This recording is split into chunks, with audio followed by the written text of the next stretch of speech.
I'd say, at the end, because there was a partnership that got you into a good position from where you could have got a decent score. Perfect timing. Here's Chameera going in to bowl the first ball of the innings to Bairstow, who hits it through the offside, and that's going out towards the cover boundary. Fielder after it. The ball wins. It's gone away for 4, so England underway with the boundary first up, thanks to Russell Arnold. Yeah, we sort of enjoyed the running for the wrong reasons, really, earlier. That's the problem for Sri Lanka. That situation where one batter ran a single and the other one ran 3, but got away with it. But not at the end. There were 2 run-outs, and Sri Lanka all out for 185 from 42.3 overs, and England underway already with Bairstow hitting the first ball from Dushmantha Chameera for 4. I'll just do the second ball, and then I'll hand over to Atif. Here is Chameera going in to bowl to Bairstow, and Bairstow hits that for 4 as well. Stands up off the back foot, beautifully caressed away through extra cover, and it's 8 for no wicket after 2 balls. Jimmy's here, and then Atif will be here as well. Well, what a start for England that is.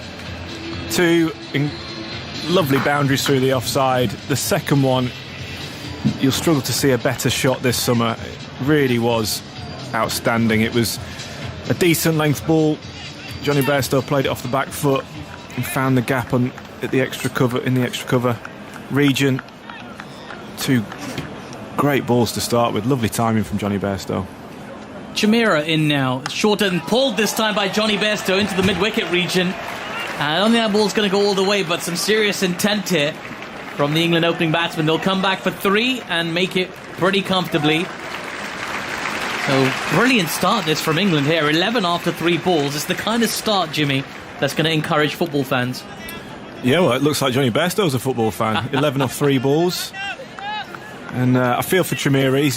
You just want to try and get into your spell and bowl a couple of looseners. He's nothing much wrong with the first 2 balls, but he's just then tried to pull his length back a little bit, and Jonny Bairstow's then pulled him through the leg side. So a really dominant start from Jonny Bairstow, putting pressure on Chameera. Yeah, we did say this looked like a really good batting wicket. It looked like a very good batting wicket when Perera and Hasaranga were going, and we did think the England batsman would have a good time of it. Now then, Liam Livingstone playing his 3rd one-day international today. He's on strike as Chameera comes in with a slip in place, back of a length, pushed into the onside, and there is no run. So Liam Livingstone at the top of the order. He's got a lot of people excited. He's done well for Lancashire in the T20 Blast, but not a lot of 50-over cricket, obviously, to go by. What do you make of Liam Livingstone at the top of the order, Jimmy? Yeah, well, I've seen a lot of him in all forms of cricket, and I think he's a fantastic player. I've seen him score really good hundreds in 4-day cricket. He's got a good temperament, a good cricket brain, and a technique that will allow him to play all 3 formats. So, really excited, and I hope he takes his chance today. He's got a wonderful opportunity here today as Dushmantha Chameera runs in towards him and bowls back of a length, this time pushed by Liam Livingstone to backward point for no run. Things a little bit calmer in the last 2 deliveries after that opening blitz from Jonny Bairstow, hitting the first 2 balls for 4 and getting 3 off the 3rd one. It does look a very good surface. We did see a few balls, Jimmy, like from Sri Lanka, from England, particularly from Sam Curran, that sort of took off from a length and stuff. There's a little something there for the bowlers, something to be interested in. Yeah, I think so. There was a couple, one that hit Perera on the glove and one that hit him on the arm from Sam Curran. And Chris Woakes got a bit of movement all day. Chameera in now, and this time the ball's been worked into the square leg region. Straight to the fielder, though, from Liam Livingstone. Can't get off the mark yet, so he'll have to wait till the next over. But after 1 over, England are 11 for no loss. They are chasing down a target of 186 after bowling out Sri Lanka for 185.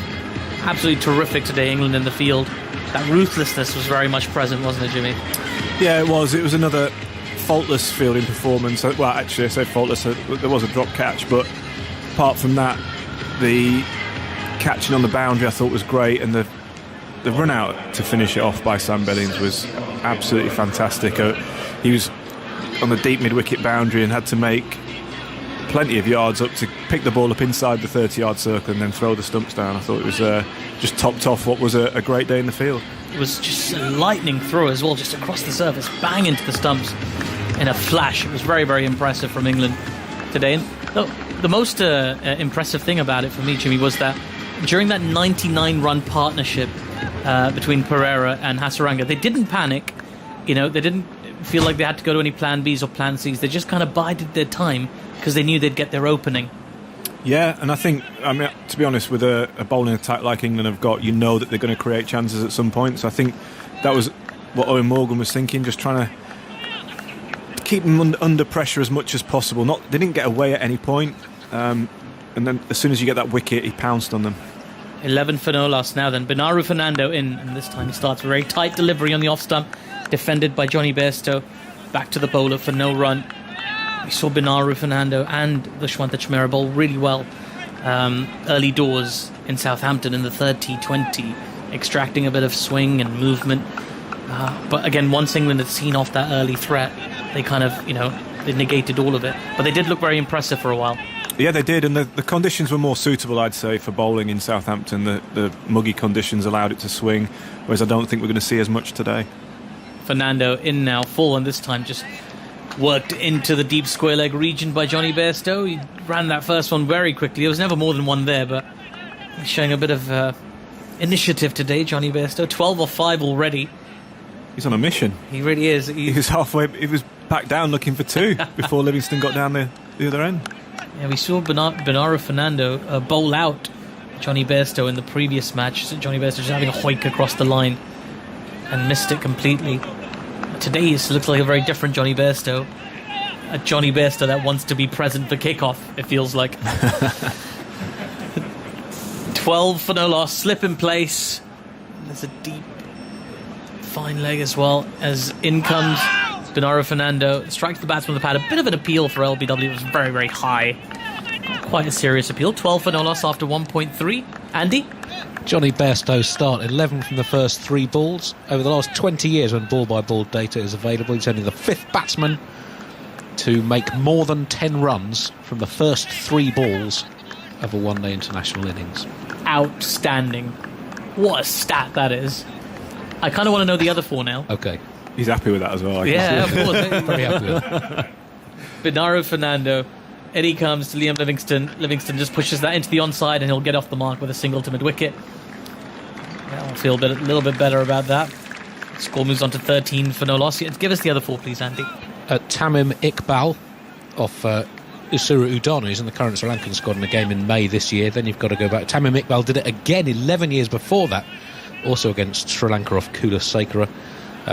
Amjad Ali of the UAE against Kulasekara of Sri Lanka in 2008, and Guptill holds the record. Began 4 and a 6 against Bhuvaneshwar Kumar in Hamilton, January 2019. What a collection of players that is. That's a dinner party I'd love to attend. In comes Binura Fernando, full and driven by Jonny Bairstow through the covers this time. There's no one sweeping out there, no protection. That will be 4 all the way along the ground. England move on to 17 for no loss after 1.5 overs, and part of it is vengeance, part of it is urgency, but England already, Jimmy Anderson, demonstrating that this is a very good batting surface. Yeah, it is, and I think particularly with the new ball, I think it comes on quite nicely. Some pitches you get where the new ball actually does it, that's when it does the most, but I think today we saw it with England as well. It actually skidded onto the bat quite nicely, and there's opportunities to score. Binura Fernando now comes into Jonny Bairstow, who waits with a high backlift and just pushes that one just wide of point. They run through for a quick single and they get there. So after 2 overs, England 18 for no loss. Remember, chasing down a target of 186. It's a very, very clear day in Durham. No clouds, no nothing to rush them other than a certain match that's taking place in Wembley, a few hours away from here in Durham. I think a lot of people will be keen to see this match. England wrap up this match so England can wrap up the other match. 18 for no loss after 2 overs. Now then, that was from a Sri Lankan perspective, a slightly disappointing performance. I know they had that 99-run partnership. At that point, I think myself and Ebbs were on mic and we were talking about 250 and kind of building to 250, and that being a really, really good performance despite everything that's happened. As Dushmantha Chameera in now, and a beautiful straight drive from Bairstow, but fielded and is followed through by Dushmantha Chameera.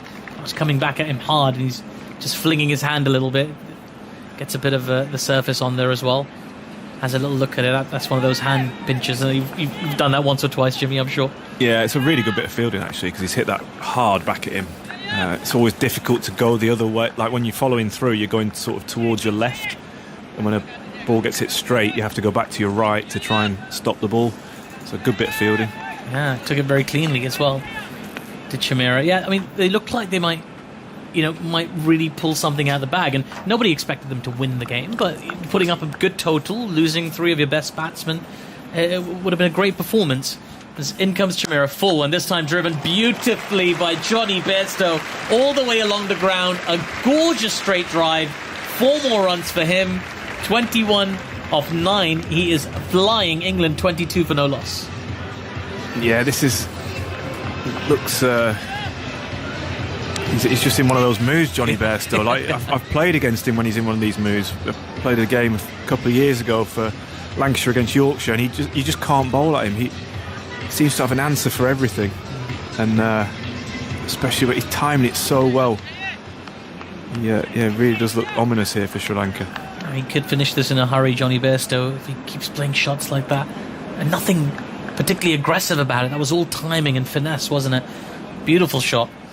He's on strike now. What's Chameera got to say about this as he comes in short this time and pulled into the mid-wicket area by Jonny Bairstow? It's racing away towards the boundary. There is a fielder in pursuit. Will he get there? Yeah, sliding stop. And it's Dhananjaya out there who gets the ball back in. The batsmen run 3. England move on to 25 for no loss. Yeah, we're trying to talk about Sri Lanka's disappointing batting, weren't we? But yeah. Johnny's playing a shot ball. So I think it just shows how fragile you can be when you've got such an inexperienced team, because they were going along really nicely, even though they've lost a few wickets early, which is, it can happen in one-day cricket. But getting themselves into such a good position, they'll be very disappointed with that. Chameera in now, outside the off stump, and smashed over cover this time by Liam Livingstone. And the wide third has to run around a long way, but did a really good job there in the deep.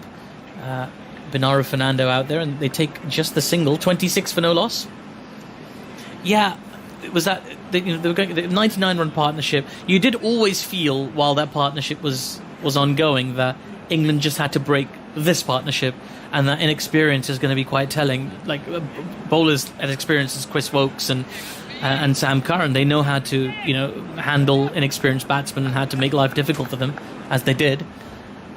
Sri Lanka just kind of fell away, very disappointing. In comes Chameera now, outside the off stump. It's short and it's been cut nicely by Jonny Bairstow behind backward point, races away to the boundary. Jonny Bairstow is on fire. 28 off 11 deliveries, England 30 for no loss. And Chameera just has a shrug on his face. He just shrugs, he doesn't know what to do. I mean, what can you do? As you say, Jimmy Anderson, when he's in this mood, what do you bowl at him? Yeah, well, he's trying everything here, Chameera. That's a slower ball out the sort of side of the hand. It's just outside the off stump, and Johnny's onto it quick as a flash and cuts it through the sort of backward point, or just to the right hand side of the backward point fielder. Not much Chameera can do. I do feel for him at this stage. He's gone for 23 off his first 1.5. As in it comes one more time. This time the ball takes a thick outside edge and rolls down to wide third for a single, so he'll keep the strike. And I guess Chameera's just walking away, looking at Binura Fernando, saying he's your problem now. 31 for no loss after 3 overs, England. Brilliant start. Salts. That's the joint 6th most, highest score after 3 overs of an ODI in the last 20 years. 29 not out. Joint 6th most. Yes, I was hoping he'd be one of only 6 to make 30 in the first 3 overs from that last ball. He needed 2, but as it is, well, joint 6th with 29 not out after 3 overs. You'd take that, wouldn't you? Yeah, absolutely would. I'm less curious about that stat, to be honest with you, but I'd like to know who number 1 is. Martin Guptill had 46 off 13 against Sri Lanka after 3 overs in Christchurch in December 2015. That's Martin Guptill at the top of the order, right? He's on all this. He's involved in all the stats. 31 for no loss. Jonny Bairstow, he's striking it really well at the moment. 240 strike rate. As in comes Fernando, this time down the leg side, and Jonny Bairstow doesn't quite get a hold of it, just kind of flicks it to deep, fine leg, and they take a single. His runs. The score moves on to 32 for no loss after 3.1 overs. Bairstow on 30 of 13. I don't think anybody's told him this isn't a T20. I think he thinks it's the 4th T20. Yeah, well, I mean, if he plays as well as this, then tell him that every game. Absolutely, what an encouraging sign for England ahead of that World T20 to come this year. Big prospect. In comes Fernando down the leg side this time, and that will be given a wide. You don't want to give those away.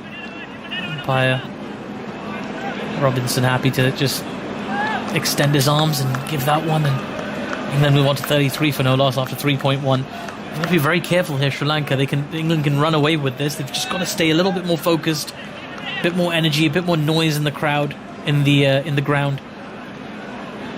Seem a little bit disheartened and deflated, and you sort of understand that after what they've been through on this tour already. As Fernando in once again, short, and this time just worked to point for no run. A bit of encouragement. I hear somebody going bowling.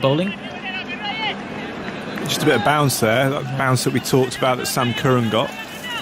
Fernando just got that one to lift a little bit towards Liam Livingstone's sort of throat almost, but he jumped and got on top of it really well, played it nicely. 33 for no loss. So fans enjoying themselves there today. The Barmy Army going as well. In comes Fernando. This time the ball takes an outside edge and just dies ahead of the first slip fielder. Just dropped his hands on it a little bit. Liam Livingstone played it with softer hands, and it didn't quite carry to the first slip. The first real moment of encouragement for Sri Lanka, though, getting the outside edge of Liam Livingstone. And bounces in front of the first slip. 33 for no loss after 3.3. Yeah, it's good bowling and a genuine edge as well, and it's strange to see it drop so short of first slip. Makes me wonder if they're in the right position, because it's a good few feet short of him. It's a genuine edge. Should have carried. Liam Livingstone on strike. That slip is still very wide set. Down the track comes Liam Livingstone. He's hit that up in the air and just short of the fielder running in from fine leg. Living dangerously right now, Liam Livingstone. He's got 3 off 9. And England 34 for no loss. And Liam Livingstone has a good long look at the blade of his bat at the non-striker's end. Just looking to break the shackles a little bit. He wants in on the action, doesn't he? He sees Jonny Bairstow smacking it down one end, and he wants a bit of the action, but he's just not got that timing right yet. He advanced down the pitch there as well. The bowler saw him coming, dragged it down shorter, and it just tucked him up for line and length. Fernando, in he comes once more, this time short and pulled by Jonny Bairstow, and he's got a hold of that. That's huge from Bairstow. It's out of the ground. Wow, what a shot. A huge 6 from Bairstow. He's on to 36. England 40 for no loss. And Liam Livingstone's not quite timing them well, but Jonny Bairstow couldn't possibly time the ball better, Jimmy Anderson. Yeah, that is a phenomenal shot. It's sort of just back of a length, sort of waist high in length, but he's just rocked back and he's hit up on it. He's tried to hit it for 6. He's almost cleared the ground. Yeah, out the ground. He's hit it that well. Just on the top balcony off the stand to our left. Really good connection there from Jonny Bairstow. In comes Fernando once more. This time short outside off stump. It's been cut really hard, but an excellent diving stop at point prevents another boundary. It's a Mendis there at point, and they take a single. Bairstow on to 37 now. England 41 for no loss after 4 overs. It's a really high-octane cricket, this, from England. The kind of start that we've almost come to expect of these England openers. This England team, full of hard-hitting batsmen with high strike rates, aggressive shots, attractive, exciting box-office cricket. This is the new brand of English cricket. Yeah, absolutely. It's where they've come so far in the last few years, and now they are leaders in their field. They, the way they go about putting pressure on the opposition, both with bat and ball, I think is great to watch. I remember going into that 2019 World Cup, people were talking about England, maybe scoring 500. That's the sort of destructive style of batting and power that they've got within their squad. I do agree with you, Jimmy. I think they will be the first team to break that 500-run barrier at some stage. Maybe even the series if they ever bat first. Anyway, we can think about that. We can talk about that. I'll get some more thoughts from you, and then in a second you're going to be joined by Scott Reed to take you through the next few overs. Yeah, just a bit of a hold up here. Liam Livingstone's getting some tape on his bat. It's Jason Roy who's come out to help him with that. So a great start for England here, 41 off 4 overs, and it's exactly the start England would have wanted, and exactly not the start Sri Lanka would have wanted. Looks like Johnny's in a rush. It does, doesn't it? Blimey. Two completely contrasting games taking place, with Bairstow at one end and Livingstone doing his thing from the other. 41 without loss. It's banding short and wide, but outside the off stump, and signalled as a wide by umpire Goff, who spins round with those large, long arms outstretched. The score ticks along to 42 without the loss of any wicket. Just 4 overs gone. Karunaratne back into the attack. Where does Sri Lanka turn to try and get a breakthrough, try and stem the flow of the runs, which have been free-flowing from Bairstow? 37 from 15 balls faced. Target of 186 to win. Karunaratne bowling. Up onto the toes goes Bairstow, trying to force the ball away through the offside, but straight to extra cover. And Mendis fields, and there's no run. Does it change the way that Livingstone tries to go about it? I mean, Bairstow's playing so freely at one end. Liam only into his 3rd one-day international. Yeah, well, you can see the way he looks a little bit like he wants to play the same way. He wants to attack. But it's not always that easy when someone's going like that at one end. It does maybe make you think that you want to be doing the same thing at the other. Blistering start by Bairstow. Back of length delivery, swatted away through extra cover. 4 more, short and wide, and Bairstow says, give that to me every day of the week. 4 more. He moves to 41 from just 17. 46 without loss. Yeah, dismissive from Jonny Bairstow. Short and wide, and he's crunched it in front of square. Absolutely crunched it. Like when he hits it, there's not many people in world cricket that hit it harder than him, and he times it so well. It's not where you want to be bowling to him, though, short and wide. You've got to be trying to bowl as straight as possible.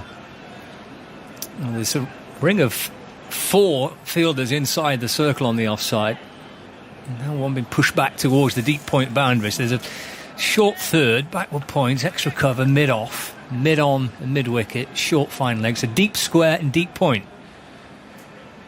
There's Bairstow go next, up onto his toes, and that's chopped away through the offside, bouncing out towards the deep point fielder just for 1. Takes him to 42 not out. England on to 47 without loss. To be fair to Liam Livingstone, he's probably had the best seat in the house, hasn't he? Watching Bairstow. Yeah, absolutely. No better place to watch. And I love watching him play, Bairstow, when he's like in this sort of form. No ball as well, that's a free hit. Well, that helps Livingstone, doesn't it? That takes a little bit of the pressure off. Nice free hit. I've been watching Bairstow smoke it around the ground so far. 48 without loss. So there's a deep mid-wicket. Rest inside, and the long on, the rest inside the circle. He goes high, he goes through the onside, and Livingstone wants to get involved in the party. Over the rope, 6. Well, he's in the game now, Liam Livingstone. He's watched Jonny Bairstow smacking around at one end, and he fancied a bit of fun as well. He's up to 9. Brings up the 50 for England. 50 partnership between Liam Livingstone and Jonny Bairstow, dominated by Bairstow.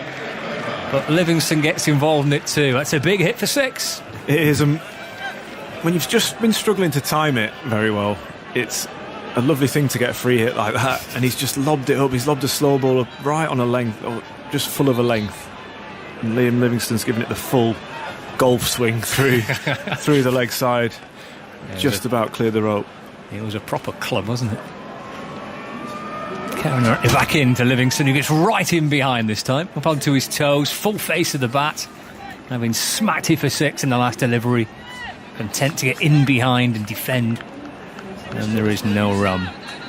54 without loss. It's a rare opportunity, isn't it, the top of the order for Liam Livingstone. Not often get these chances to bat at the top.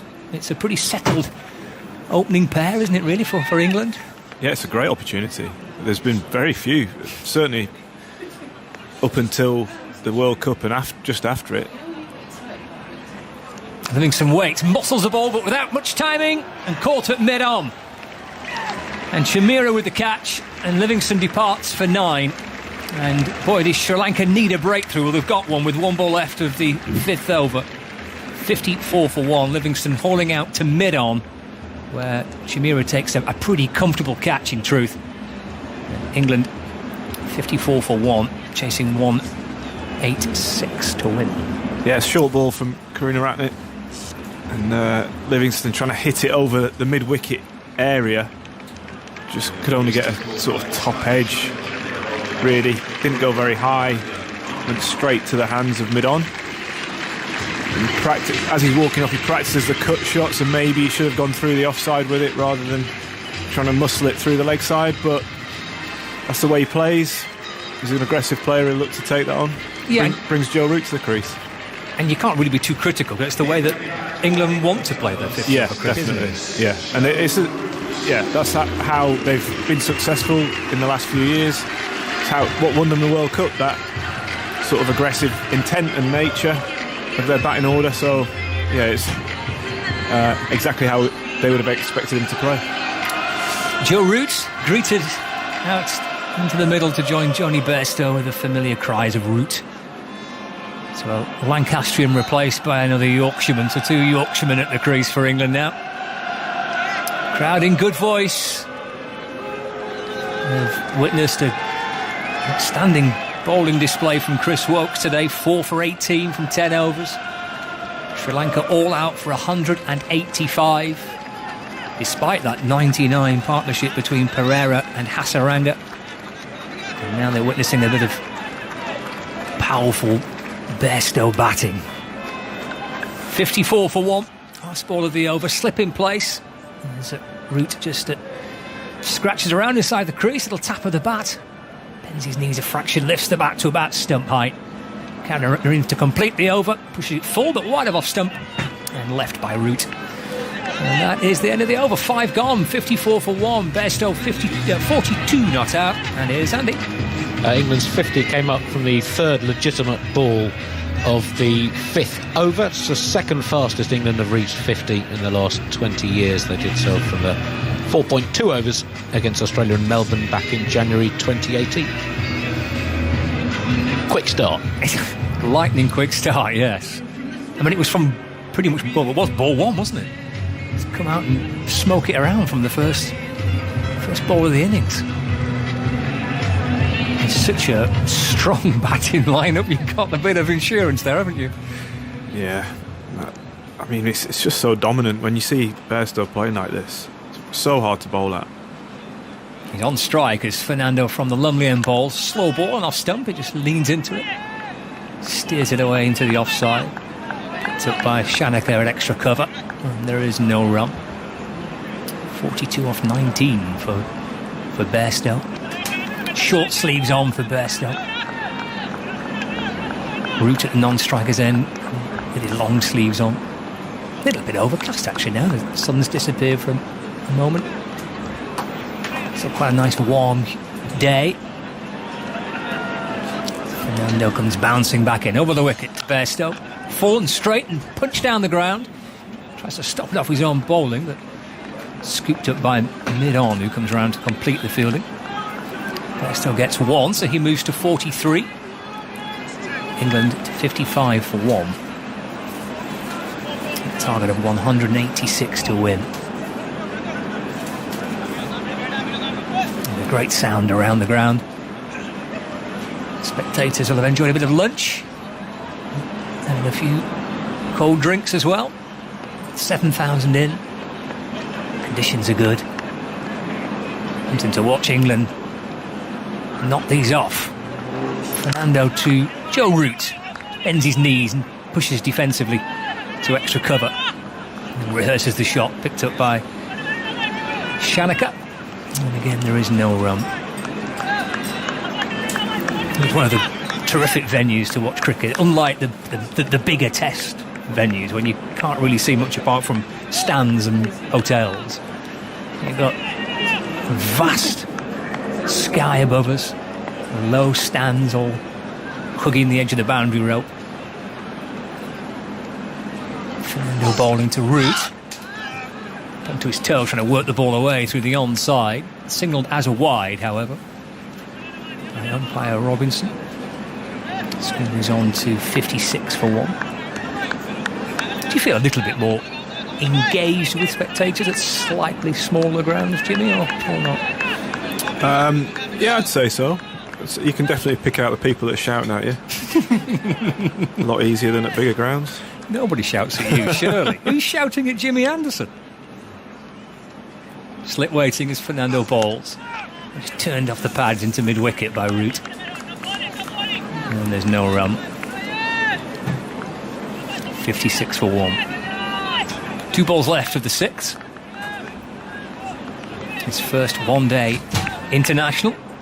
Second to come on Thursday at the Kia Oval. Third in Bristol on Sunday. And the series against Pakistan, starting with 3 ODIs and then 3 T20s. Fernando bowls back of a length and off a slightly bent knee. It's cut away by Root through extra cover.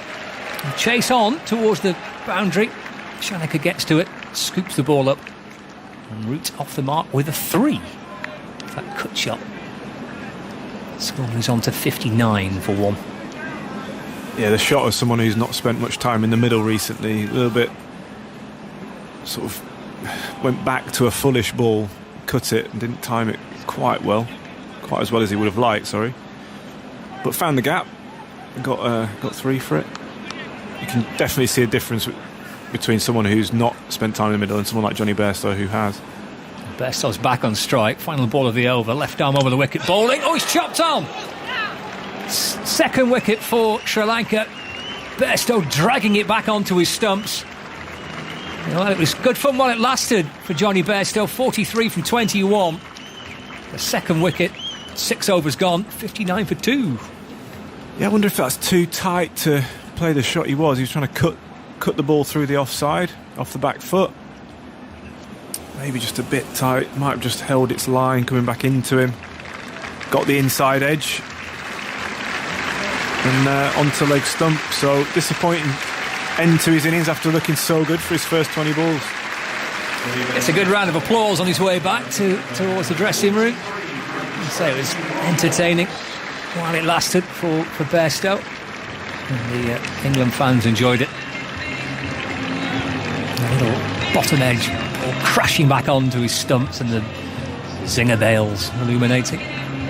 43 off 21.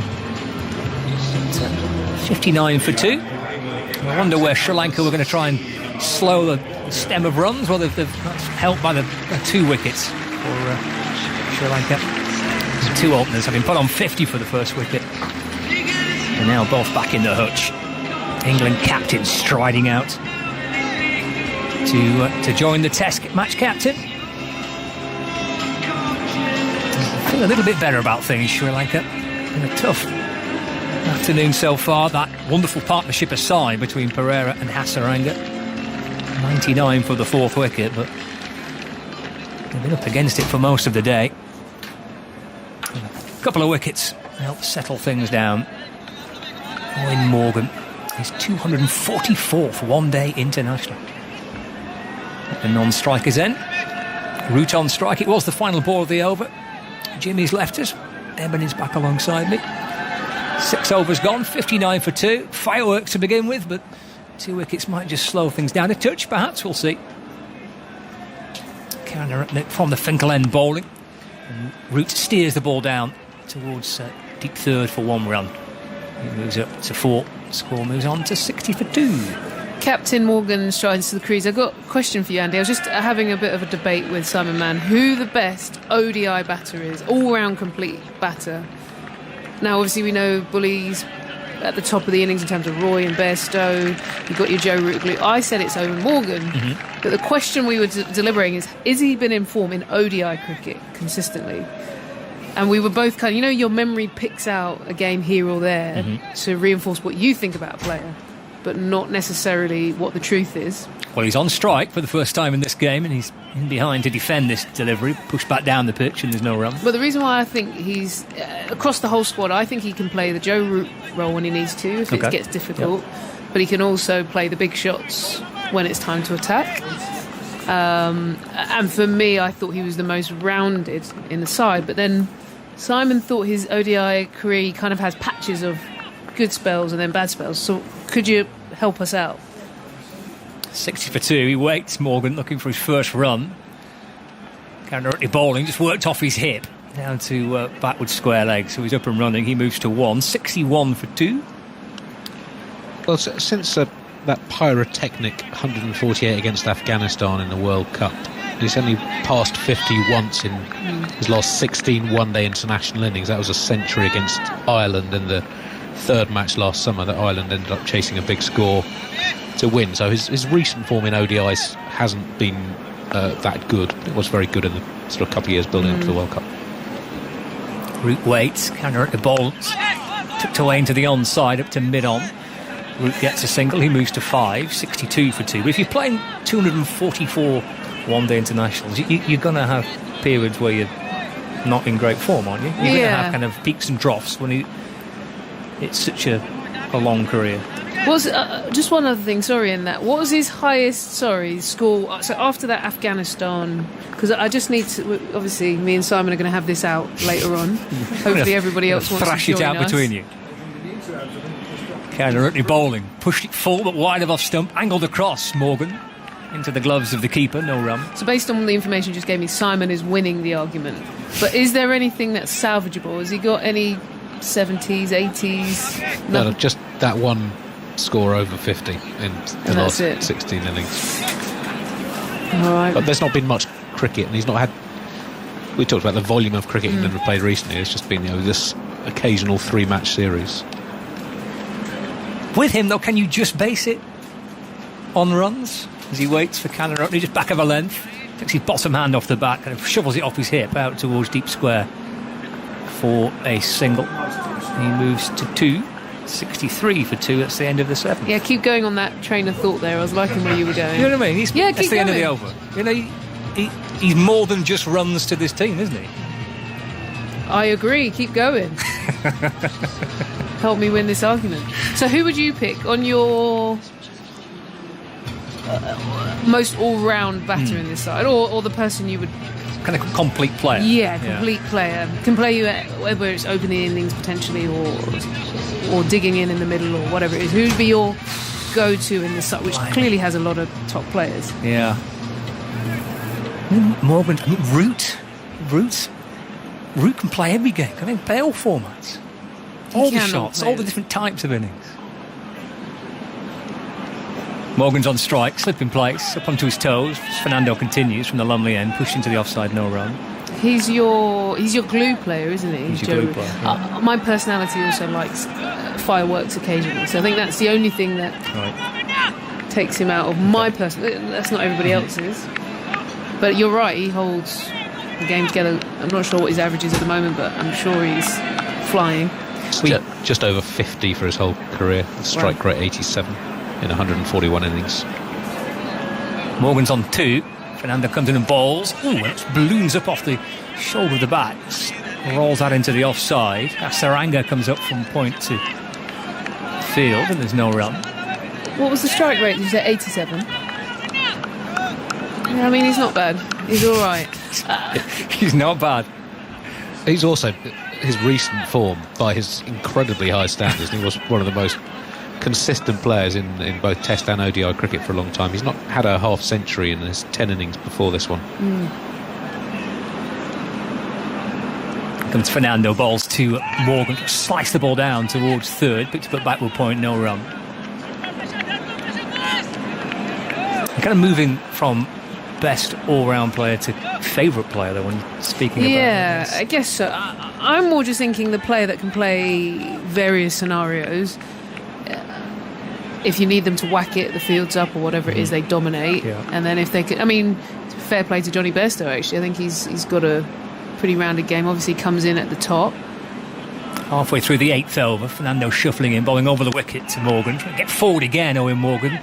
Eager to get onto that front foot, try and push the ball away, but there is a ring of blue shirts inside the circle on the offside. He picks out Shanaka, and there's no run. Yes, Buttler is obviously up there as well. In terms of, he's very flexible. He can finish an innings, he can open an innings. He plays smart. I think overall game, overall package. Everything. Root for you. I think, one of these two, but probably root for me. Root for you. Fernando, left arm over, bowls. As Morgan tries to whip it away through the onside, but that's fizzed in down leg side, and umpire Tim Robinson spins rounds and signals a wide. Score moves on to 64 for 2. 2 balls left of the 8. Don't forget, plenty of podcasts to keep you entertained at the moment, including the new edition of No Balls with England bowler Kate Cross and World Cup winner Alex Hartley. Just go to the TMS podcast stream on BBC Sounds, and you'll find Kate and Alex with No Balls on the BBC Sounds app. Fernando bowls back at the length of Morgan, trying to shovel the ball away through the onside. Just cramps him up for a bit of room. It deflects off the thigh pad. Picked up by Fernando off his own bowling. No run. Thought he offered a fair bit the other day, Fernando, in the T20s. Came in, I think it was in the second T20, but I like he's got a bit of height. Not a huge amount of pace, but that variation in angle. If he can maintain that consistency alongside Chameera, it's actually a really nice makings of an attack for a side that's building and trying to rebuild. Last ball of the 8th over. Clutches the ball about stomach height as he comes in and bowls to Morgan. Fullish on off stump, driven beyond his reach, cut off well at mid-off, and there is no run. End of the 8th over. 64 for 2. Root has 5, Morgan has 2. The target of 186 to win the game. Can't wait to hear who Simon's putting ahead of Eoin Morgan as the best all-round England player. But we'll get those thoughts in a minute. Ebony, a few thoughts from you? Yeah, we had a good debate. It's one of those ones, who's your favourite player, who would bat for your life. I think in terms of stats, Root, with that average above 50 is clearly your all-round glue player. I think without him in in the longer formats, ODIs and tests. So where did you summarise all this time? Where did you finalise? Who was your number one? Let's just watch this ball first. It's very full, and it's dug out by Root into the onside, up towards mid-on, and there's no run. Karunaratne's got the wicket of Livingstone for 9. Sorry, what was the question? So who did you finalise on? First point, I wouldn't want anyone to bat for my life, because cricket is such a fickle game. It could be Snick and then, sorry, Simon. Exactly. Exactly. What if they're batting for your life across a series? Across a 5-match series? Yeah. Well, they had to score a certain number of runs, you mean? Yeah. Oh, well, a bit of consistency. I still wouldn't want. I mean, because you can have a dodgy run of form, can't you? Here's Karunaratne bowling to Root, who opens the face and runs it down to deep third, down towards the Health Club down there. Throws on its way to wicket keeper and captain and opening batsman and leading scorer Kusal Perera. Not too much on his shoulders in this Sri Lankan side. 65 for 2 in the 9th over. The target 186. Root to 6 with that single in his 150th. Match. It's a bit dodgy getting someone to bat for your life, isn't it? But so what was the question then? Who if you had to, out of this England side, who are you going for? Karunaratne bowls to Morgan, and Morgan forces that towards cover, and there's no run. Picked up by Shanaka. Well, I mean, to bat for your pleasure and sort of general excitement, you'd want someone like Buttler or Bairstow or Jason Roy, wouldn't you? But in terms of security and... OK, if you're the captain of this side and you had to put, of the squad plus you can add the recent players, who's the first on your team sheet? I think the guy leaning on his bat and on the striker's end. Here's Morgan driving powerfully up towards mid-off. Hits it straight at Chameera, and there's no one. It's a good-looking shot from Morgan, but picking out the fielder. 65 for 2 in the 9th over. Just remind us of Root's figures, Andy. 150 one-day internationals now, and yes, approaching 6,000 runs, average just over 50. And the strike rate? Strike rate 87. The peak years of his ODI career, so sort of 3 years from the 2015 summer through to the end of the 2018 summer, his numbers were quite extraordinary. Morgan waits. No slips in for Sri Lanka now. Still in the power play. 9th over of it. Morgan down the pitch and smears it into the leg side. He wasn't quite there for the shot, so he had to adjust. And it's gone out towards Cow Corner and it's gone for 4. Diving attempt from Ramesh Mendis. Scuttling away to his right-hand side on the boundary was in vain. And Morgan decided, we're in the power play, the field is up, I'm going to take this on. And then he realised he wasn't there for the shot. And it looked pretty ugly, but managed to adjust then. It was effective, really. Only a bottom hand coming in. 4 more. From the start of the 2015 summer, when England's one-day cricket changed in character, I've done it again. Here he is running into bowl again. It's 69 for 2. Morgan to 6. Karunaratne bowls to Morgan. Morgan plays that firmly off his hip, but it's stopped away to his left-hand side at mid-wicket by Asalanka, the debutant. And that's the end of the over. 9 gone, 69 for 2, 186 to win.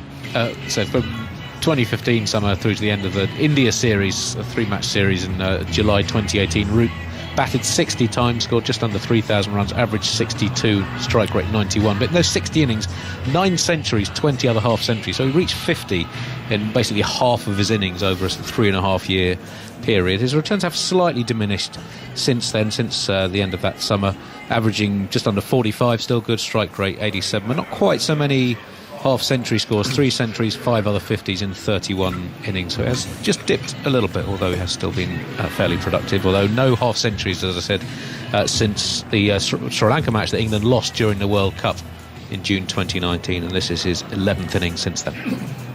I suppose it just takes all sorts of different bricks to make a house, doesn't it? That's the point, really. You need a Root, you need a Bairstow, you need a Roy, you need a Morgan, Butler, and a Butler, and a Woakes, and an Archer. Do you just name 11? Chameera goes in and bowls, very full, kept away by Root through mid-wicket. This is going for 4. Once it beaten the dive at mid-wicket, there was only one place it was going, and Mendis dived over the top of it. Some would have stopped that, but not everyone. It was very well struck by Root. Takes him into double figures, and the score to 73 for 2. I think that's what's so good about Root, actually, just how clinical he was. That was just full. He was looking to work that gap into the mid-wicket. Maybe got a bit lucky with the fielder not quite picking it up, but he doesn't try and overhit. He doesn't manufacture, does he? He lets the ball come and then plays smart shots. You can hear his name echoing around this ground. Here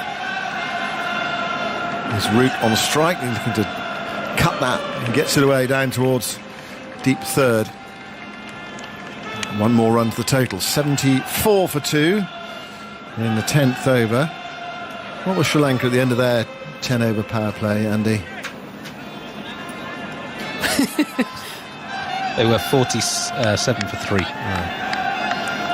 England need 186 to win and take 10 points in the World Super League and go 1-0 up in the series. Perhaps we'll get to the stage where we don't think so much in terms of series. We just think in terms of World Cup qualifying points.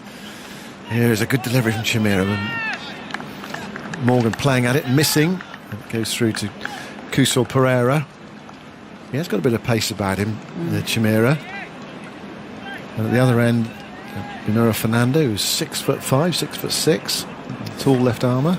It's good time to bring Chameera back on. Obviously got pumped really for the first couple of overs for 24. I think he's been their standout player across the T20s, everything. He's got pace, he's got a bit of movement. Tall and slim, goes in now to bowl to Morgan. Morgan charges and misses.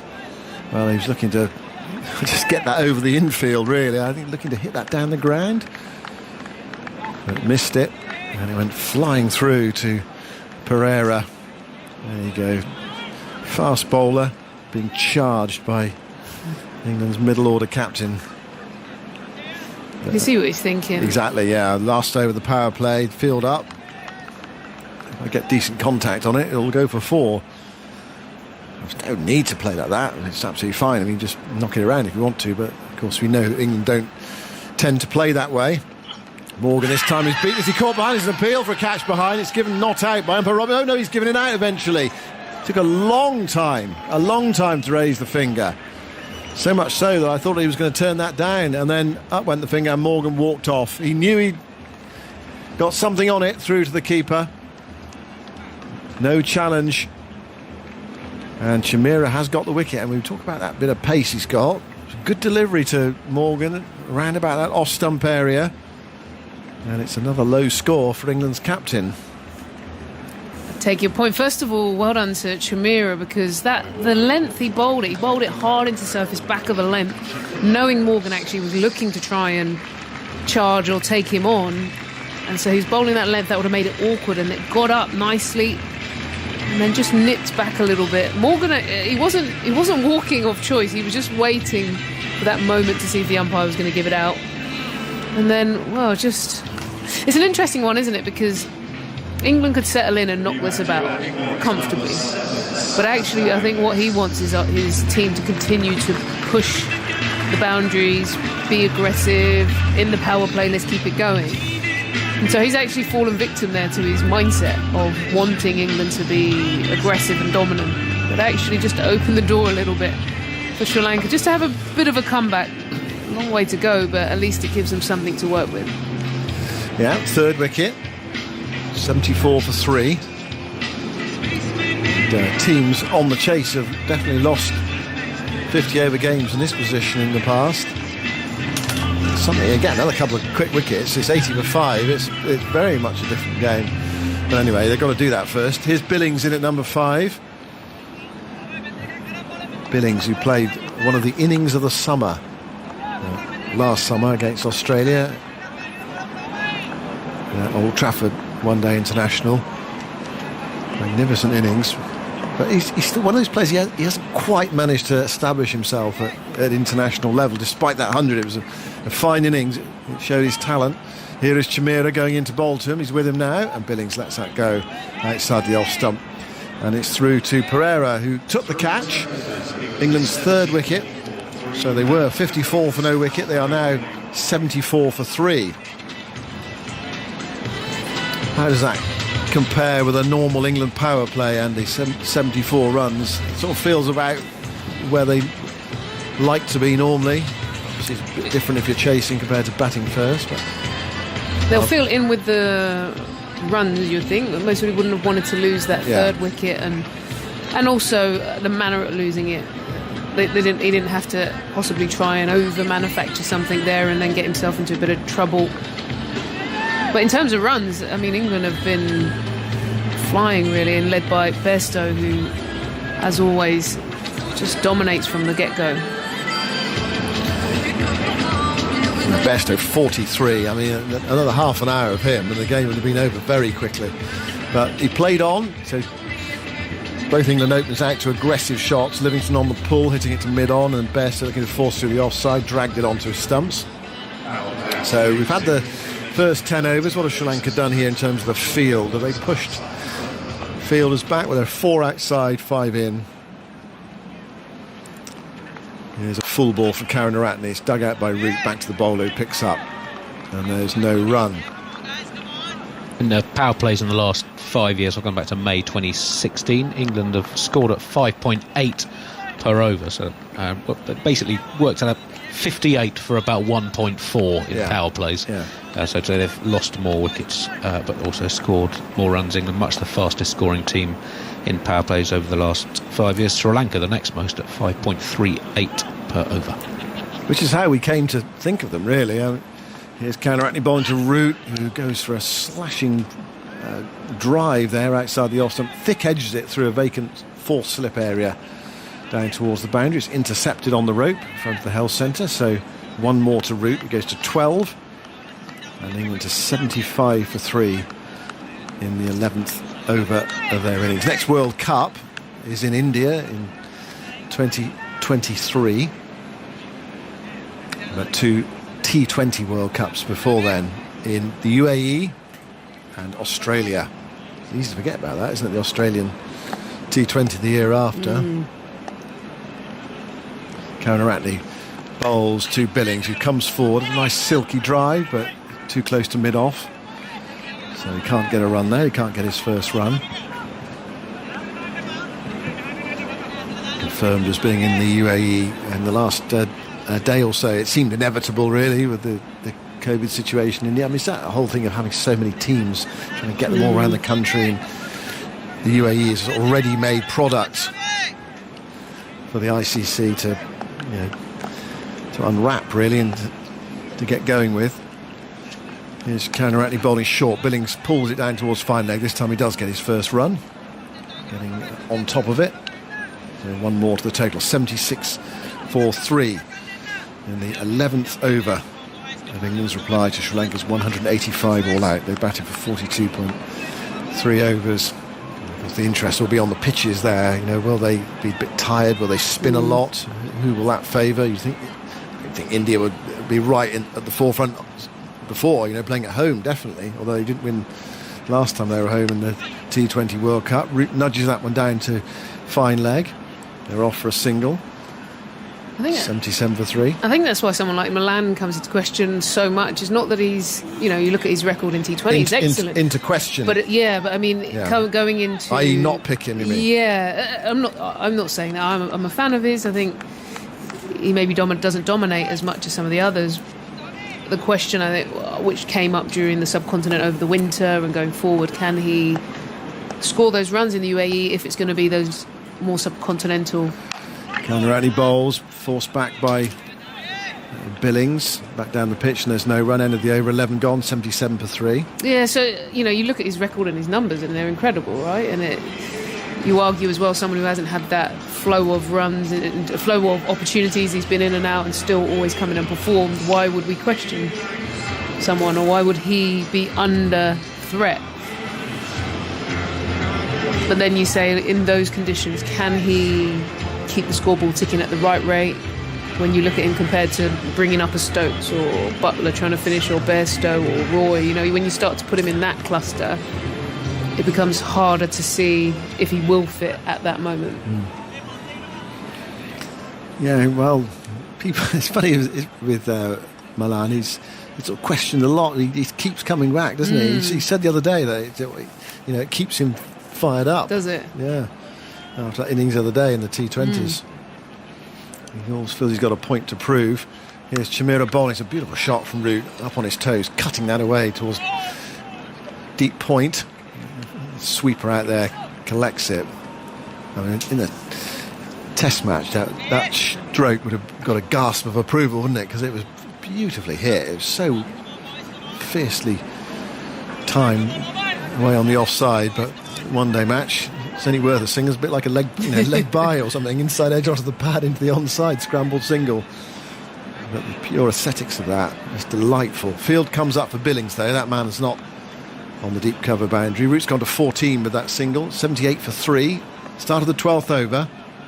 And here is Dushmantha Chameera running into bowl to Billings. Billings nicely forward, playing that to a short extra cover. Number 7 to number 7. Billings number 7 on the back of his light blue shirt, and Dasun Shanaka number 7 on the back of his, well, his sort of varied toned blue shirt. It goes sort of from dark to lighter as it goes up the shirt. Very colourful, with a bit of yellow in it as well, on the sides and on the sleeves, the Sri Lankans. Chameera back at the top of his mark. Tall and willowy, goes in and bowls short. Billings tries to pull it away, struck on the body, drops onto the pitch. There's no run. His eyes are lit up there. He thought, here's 4 between backward square leg and fine leg. He missed it. Beat him a little bit for pace.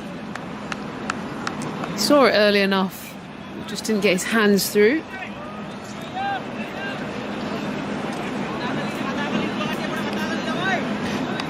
It was interesting to hear Eoin Morgan say before the game, I wasn't sure how he was going to see these ODIs, but very much selection for T20. He sees this as a game or a run of games that will give him more information. Chameera to Billings, short. Billings does get after this one, hits it in front of square, out towards the boundary, and it's picked up just inside the rope.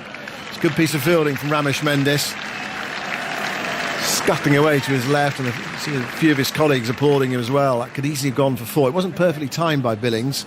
If it had been, he wouldn't have had a chance, because it got away to his left and stopped it. 2 to Billings. He goes to 3, and England to 80 for 3. The run rate slowed down a bit with the departure of Bairstow. I think it might have been a few in the crowd who were thinking, finish at 5 o'clock. I wonder what that coincides with. Here is Chameera bowling to Billings, who drives up. Is he called a backward point? I think he is. Low down, it's a low catch, and Billings walks off. Billings was staring at the pitch. He went for the drive on the up and miscued it, and it was very well caught. Low down at backward point. It was one of those, for a moment I wondered whether Billings was going to wait and see whether it carried. It was a low catch falling forward, but definitely the hands underneath it. And England lose their 4th wicket, and they still need over 100 runs to win. And there is another wicket for Dushmantha Chameera, and Billings goes for 3, well caught by Hasaranga. Well, first of all, well done to Kusal Perera, because Chameera didn't do too well in his opening spell, got a lot of tap, took him off as you'd expect, but then has brought him back on, and he's doing the job. He's picked up a couple of wickets now, good pace, getting it in the areas that the captain is asking for. That was not a drive which Billings went for. It was definitely one that was slightly on the up, but an extra pace, bit of nip beat him. So good from the captain. Atif is going to come in as Moeen Ali comes in. 80 for 4, and those sort of 2 wickets we were talking about. I mean, 80 for 5. Well, we'll see. Yeah, it becomes a different game. When I just a moment ago was saying that it's interesting that Eoin Morgan is looking at these fixtures really. He said he didn't see them in isolation. He saw them as part of the thought process for the World T20. So there's a couple of players here. You're looking at Billings, thinking about Moeen, Liam Livingstone. They're all trying to get their name in the hat. And so far, all through, well, we haven't got to Moeen Ali yet, but the 2 of those players who are trying to sneak into that World T20 environment haven't really dominated today, when you would argue it's a good wicket and a time for them to make the most of it. They certainly have the platform, Ebbs. That much can't be disputed. They've got an opportunity. They're out there in the middle. I know it's a 50-over game, but that's kind of how it works now, right? Your white ball is all seen as white ball. That's why we call it white ball cricket. So, there's still a couple of games to come, and I think they'll have more opportunities. But England under a bit of pressure here as Chameera comes in. The first ball takes an outside edge and drops just short of the wicket-keeper. Oh, my word. Sri Lanka so close to another breakthrough. And you have to say, if that was taken, you'd almost make them favourites. 80 for 4 after 12 overs. Nothing wrong with the run rate, but the wickets for England causing a bit of nervousness. And Moeen Ali first ball edging as well to the keeper. Well, just short of the keeper. Yeah, he just gloved at it, and it came off the palm. Well, 80 for 4, and we've been jokingly talking about this, Jimmy Anderson. We've been talking about England wanting to finish it at 5 o'clock, and trying to get through it. They've got to finish it full stop first, right? Yeah. Well, if he takes that chance there, it's 80 for 5. It's a pretty straightforward catch for a keeper as well. He's gone one hand instead of 2. Karunaratne in now, and he bowls outside the off stump. It's short, it's been cut, but only as far as point. So a dot ball there for Karunaratne. Roots on 14 or 15, and he's got Moeen Ali there. It could have been like 80 for 5 with still 100 odd to go. It's not a walk in the park, is it? Absolutely not. No, and I think England are fortunate that their batting lineup does go relatively deep, with the likes of Chris Woakes and Sam Curran still to come, but it's under pressure at the minute. Karunaratne in once again, short outside off stump again, but Joe Root can't find the gap in the covers. Looks at his toe there, maybe he didn't really get the best part of the bat onto it. Either way, another dot ball. Chameera has just sort of recovered so well.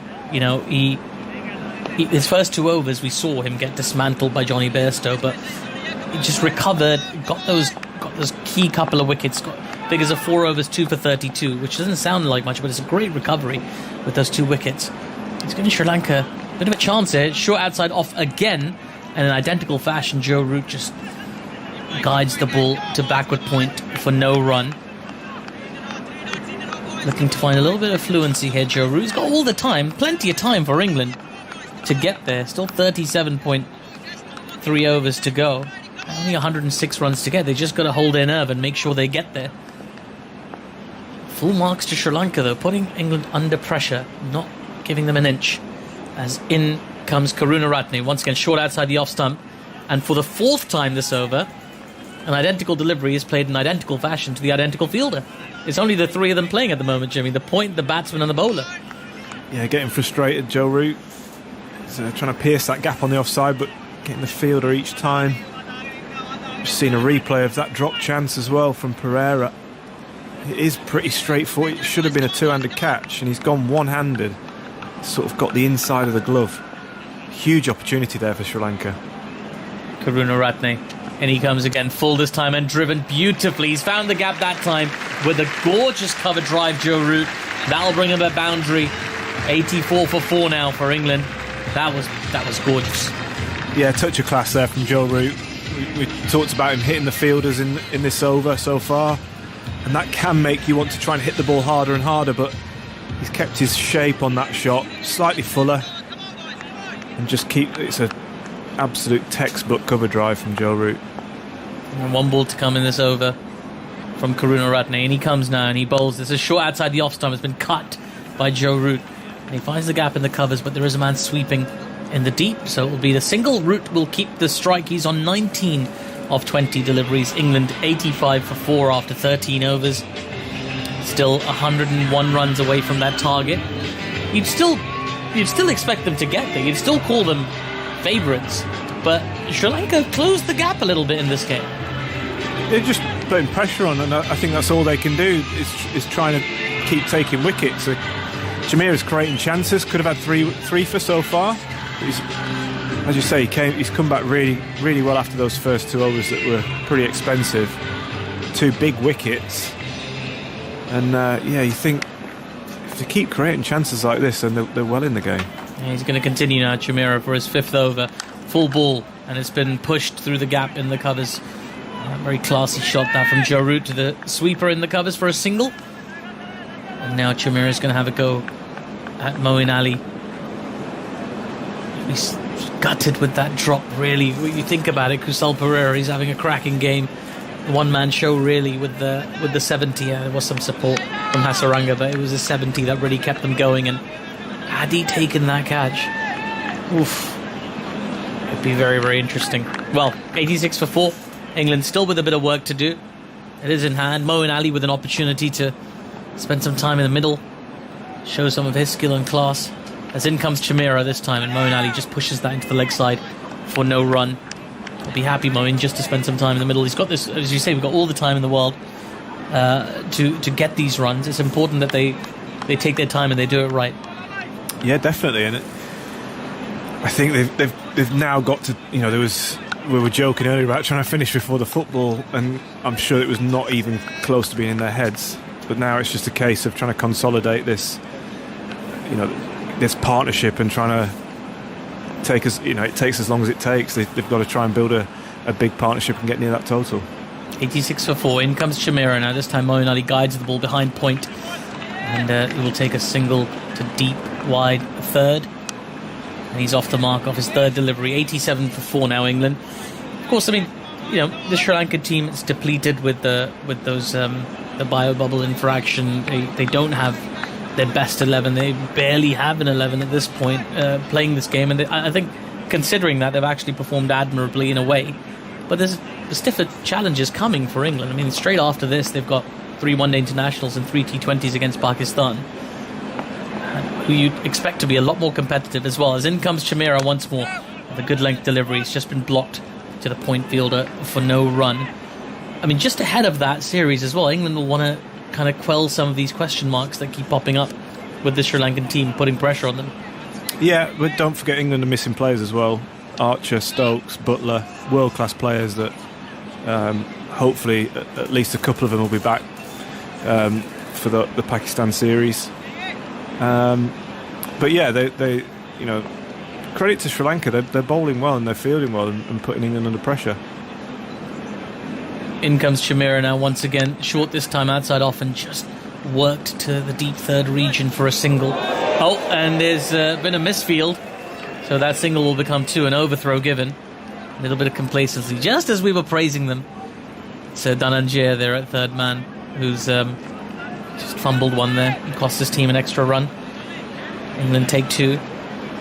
Just took his eyes off it at the last second, hasn't he? Yeah, just as we're complimenting them, one of the worst bits of fielding you're likely to see in international cricket. The ball properly dribbling to him at third man, through his hands, through his legs. Luckily, he got a little touch on it, so it didn't go for 4. He could have done better. Even Andy Zaltzman was having a chuckle about that one. In comes Chameera, this time firmly behind the ball in defence as Joe Root into the covers for no run. That's 14 overs gone in this England innings, 89 for 4. And, well, if you're just joining us, where have you been all day, honestly? But if you are just joining us, earlier today, England won the toss and opted to field, and they fielded very, very well. They bowled out Sri Lanka for 185. Not a lot to write home about, but 2 decent innings in that Sri Lanka 11. One from the captain, Perera, getting himself 73, and then Hasaranga scoring another 50 as well. Both look very impressive. But other than their 99-run partnership, there wasn't much else from Sri Lanka. England bowled very astutely. Chris Woakes leading the way with 4 wickets from his 10 overs for 18 runs.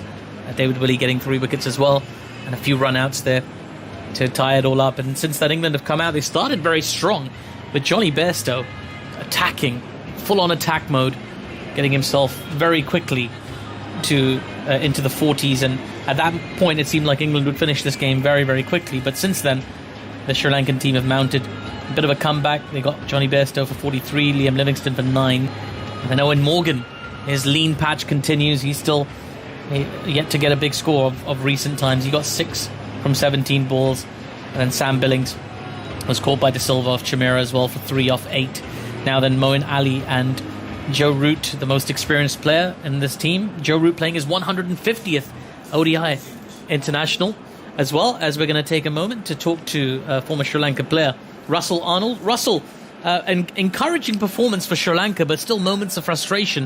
What have you made of this comeback so far? Well, you summed it up really nicely. Exciting moments as well as frustrating moments. It's been good. They've hung in there. Dushmantha Chameera in his second spell has been very impressive, getting the ball to go through. They managed to pick up a few wickets.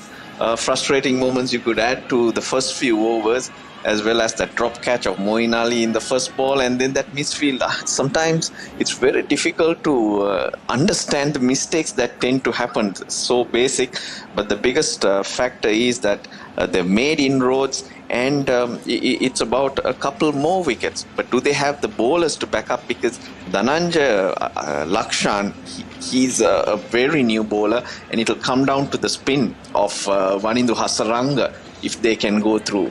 But England also, you have to keep in mind, have players who can bat, and they bat deep. Well, Wanindu Hasaranga is about to come into the attack here for the 15th over. But just before he comes on, Russell, what can we expect of these new inexperienced bowlers that we've not seen much of before? We saw the inexperienced batsmen struggled on debut and in the early matches. But what can we expect of the bowlers? Do you think they'll give England a bit more of a fright? Well, there is some encouragement, because if you go back to Ramesh Mendis' dismissal, the ball turned of Moeen Ali. Now, if that was something to go by, they do have good spinning options in Praveen Jayawickrama. Ramesh Mendis, he's played test matches before and can give that ball a rip. So they do have the options. It's about holding their nerve, but this man's going to be key. He's crucial. He's wrong and is what can make the difference. A couple here and you never know. Still 100 runs to get for England almost. Yeah, you never know. Absolutely. We've seen very strange things in this game. Thank you so much, Russell Arnold, joining us remotely as Hasaranga into the attack starts with a full delivery, which Moeen Ali just defends back to him for no run. Hasaranga just gripping his forearm there. He seems okay, Jimmy? Yeah, just dived to stop the ball coming back at him from Moeen and landed on his elbow. His forearm. That just grazed it on the floor. A bit of a friction burn there for him. He's got the big highlights in his ear, Hasaranga, as he bowls another loopy delivery, which Moeen Ali's happy just to defend back to him again as well. Very impressive with the bat today as well, Hasaranga. I don't think a lot of people expected that from him. Had 2 very good T20 games, the first 2 games in Cardiff, and then in Southampton it all kind of went astray, as the next ball again is in a good area. It's just been defended on the front foot by Moeen Ali. he's been more impressive than I think most people expected. Hasaranga today with the bat, that 50, a lot of character to that 50. As in he comes again, turning around quickly these overs. As the next ball's just turned into the leg side for no run. 4 dot balls in a run. You can hear a lot of encouragement as well from the Sri Lankan fielders. They feel very much in this game. The keeper's up to the stump, so we pick up a lot more of the chat now.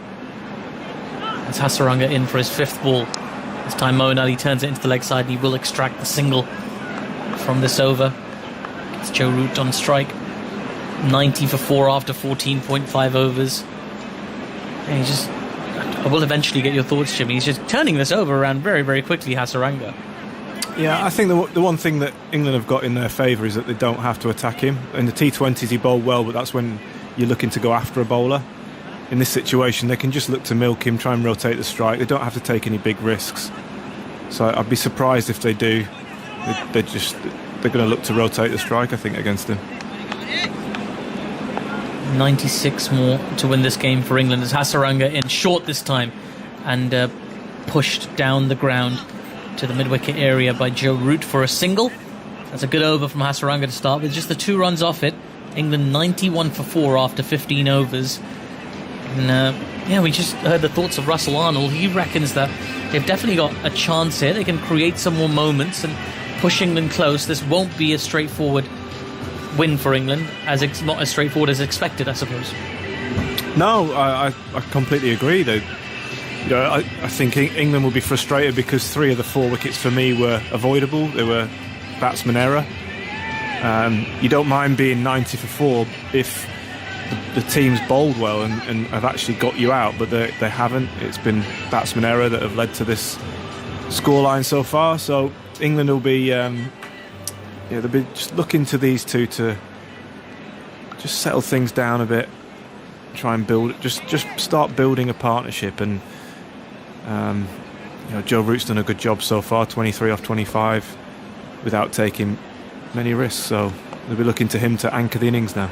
Dushmantha Chameera to continue for his 6th over, this time outside the off stump, was guided to backward point. A good stop there in the gully by Mendis, and there is no run. Yes, Joe Root, of course, playing his 150th one-day international today.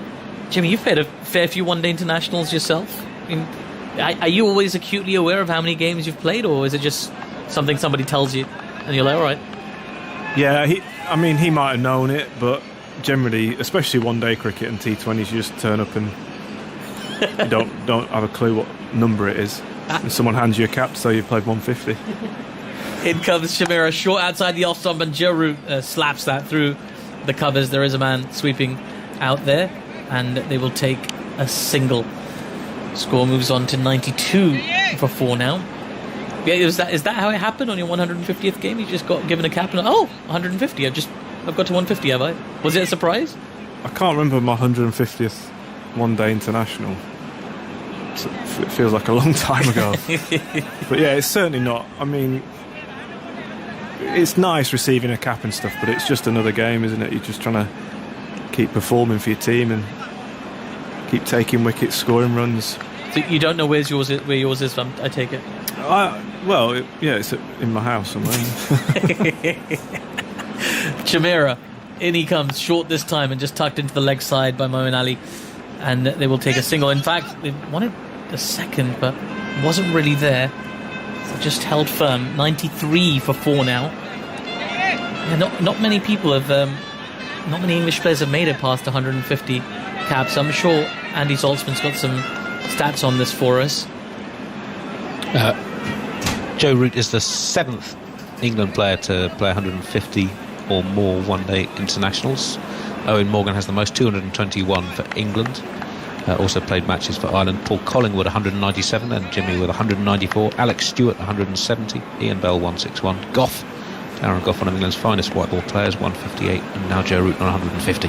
What a list. In comes Chameera, full ball, and just dabs fine to the 3rd region, and they'll take the first one quickly, and that's all they'll take, just the one to 3rd. Lovely shot there from Joe Root, though, a bit of finesse there. 94 for 4. That'd make a great 11, wouldn't it, Andy? Great list of players as well. Some very memorable moments from one-day international cricket over the years. A few of them are a bit past it now, to be honest. I don't think they'll be Should be that good in 11. Well, I can't say it. You can. You've played 190 odd games. So, yeah. 94 for 4. England getting closer and closer to that mark of 186 they need to win this game. Chameera coming close to the end of his 6th over. Still got a slip in place. Wide outside the off stump and driven beautifully by Moeen Ali. There is a man sweeping out there, but that will be encouraging for Moeen just to find the middle of the bat, the full flow of the blade. Another single to score. He's got 4 off 10 now. The 1 ball to come in the 16th over. 95 for 4. Very exciting player to watch. One of the most exciting players in this side, Moeen Ali, in all formats of the game. And somebody, I mean, I used to speak quite fondly about just having him in the dressing room. Yeah, he's one of my favourite players to watch, and he's one of the funniest guys in the dressing room. Great to have around. But yeah, when he's in full flow with the bat, just phenomenal to watch. Chameera in now to Joe Root. There's a short outside off stump, and Joe just cuts it down to deep backward square, and they'll take a single, and that is the end of the 16th over. 96 for 4. I mean, you've said this a couple of times that he's a really, really funny guy. Yeah. Do you reckon you can give us an example of something funny he did in the dressing room? I tell you what, think about it, and share that story with us. And in a second, Scott's going to join you, and he'll chime in as well. No, I'm not going to be able to think of anything. He's just got he's very quick-witted. I'll say that.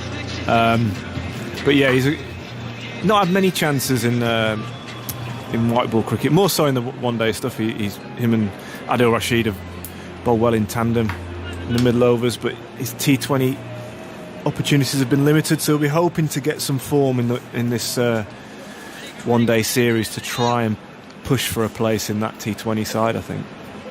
Who do you reckon's got the best one-liners then in the dressing room? I think do you know what? These two that are batting at the minute, Moeen and Joe Root, are probably the funniest. Swept by Root, and just beyond short fine leg, down towards the boundary. And Root will come back for a second, and he'll need to as well. It's cut off nicely. He's run back for a third. He's dropped his bat on his way back for the third, Joe Root. Smile on his face. He's at one end, and his bat's at the other. He moves up to 29. This one moves on to 99 for 4. So Joe and Moeen were the best one-liners. Yeah, I'd say so. Okay. Probably going to annoy someone who thinks that they're funny, and there's plenty that think they're funny. Well, that's my next question. Yeah, there's plenty that do. You can't work at it, can you? You're either naturally... Yeah, these two are both naturally very funny. Is he still quite cheeky, Joe Root? I believe he is around the one-day group. He seems to be a bit more serious around the test group now that he's captain. Can't quite have that...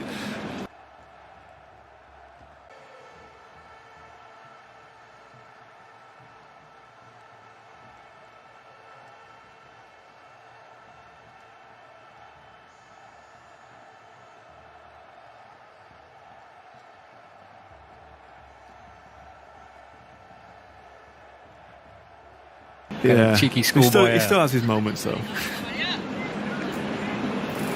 Hasaranga comes over the wicket, balls forward as Moeen, pushing it back towards him. Remains on 4. 99 for 4. A little flurry of wickets. These two have just calmed things down. Hasaranga to Moeen, sliced away, uppishly through the offside, runs out towards point. And he gets a single, and the applause is for the England 100. So exactly 86 required. Blimey, there's bags of time. There's 201 balls left. That's not an issue. 6 wickets in hand as well. Root back on strike, 29 not out. Slip in place. Root just peering over his shoulder. There's a deep square leg. Just leans into this next delivery, works the ball on the ground, puts up at mid-wicket, and there is no run. Hasaranga tossed the ball from one hand to the other, bounces back in, bowls, fizzling a bit quicker, maybe a little flatter. Root goes back, punch down through mid-on, jogs through for a single. Root to 30, England to 101 for 4. 85 runs away from victory.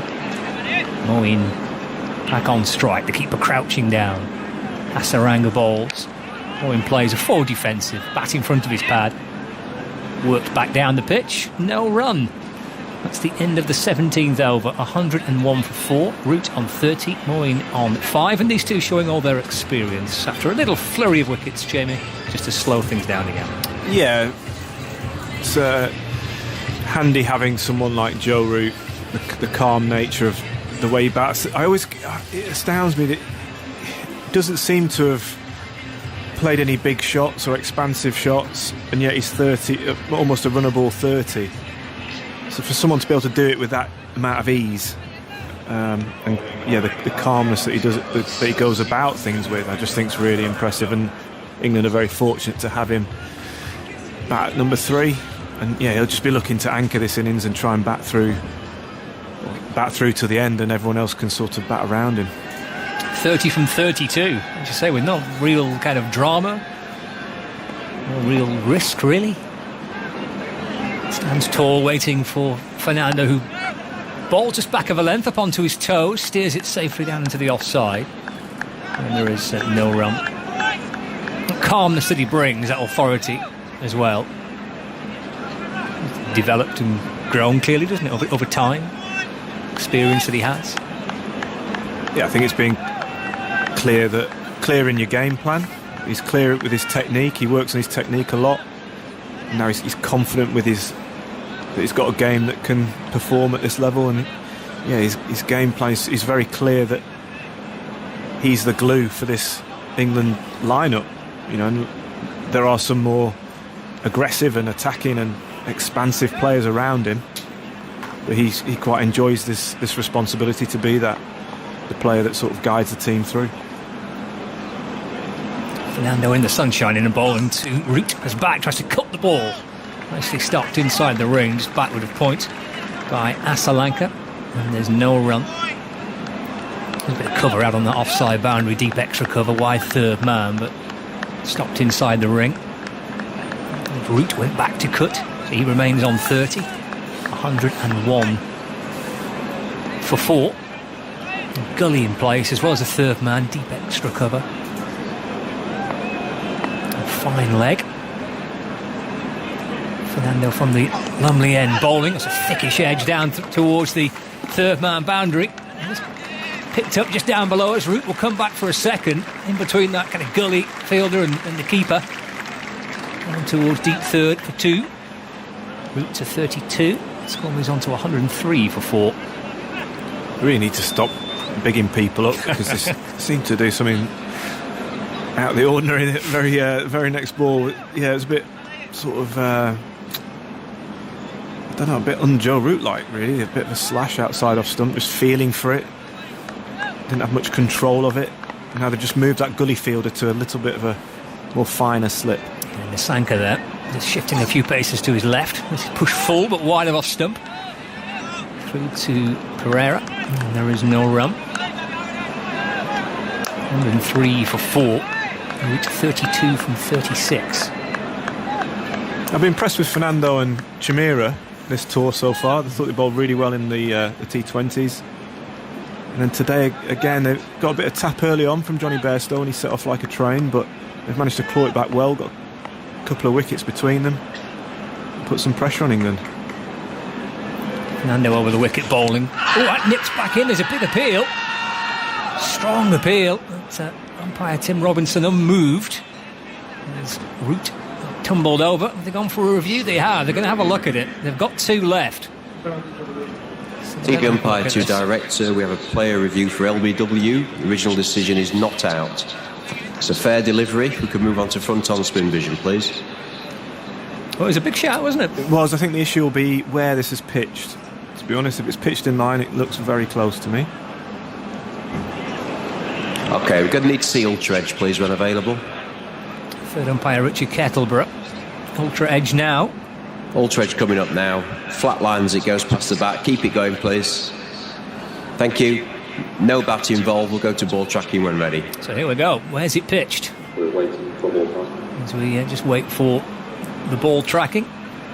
Didn't have to think too long, did they, Sri Lanka? They made their mind up to review pretty quickly, but I guess that they need to. Two reviews left, and these 2 well set. Yeah, it's a big wicket this as well. They know if they get Joe Root out, then they've got a huge opportunity in this game. And there's a delay for ball tracking. on the ball tracking, so the Sri Lankan players watching, arms folded, looking all rather pensive, staring up towards the big screen. See one or two Sri Lanka supporters waving their flags. But all the Sri Lankan players are stood staring in a little huddle at the giant screen, waiting for the ball tracking technology. Here we go. It's pitched outside. Ball tracking coming up now, pitching outside leg. So I'm going to go back to Tim on field. Tim, you can stay with your original decision of not out. You're on camera now. As you predicted, Jimmy. Just have pitched outside the leg, and to be fair, it pitched some way outside leg. Yeah, I didn't expect it to pitch that far outside leg, but it's a good couple of balls outside leg stump. A good decision by Tim Robinson. It's a review worth taking, though, isn't it? As you mentioned, for such a big wicket. Desperately need to break this partnership. See the back of Root. He's on 32, 103 for 4. Fernando in and bowls. Cut down towards third man. Root gets through for a single. He's up to 33. Score now to 104 for 4. That is the end of the 18th over. And here's Andy Zoltan.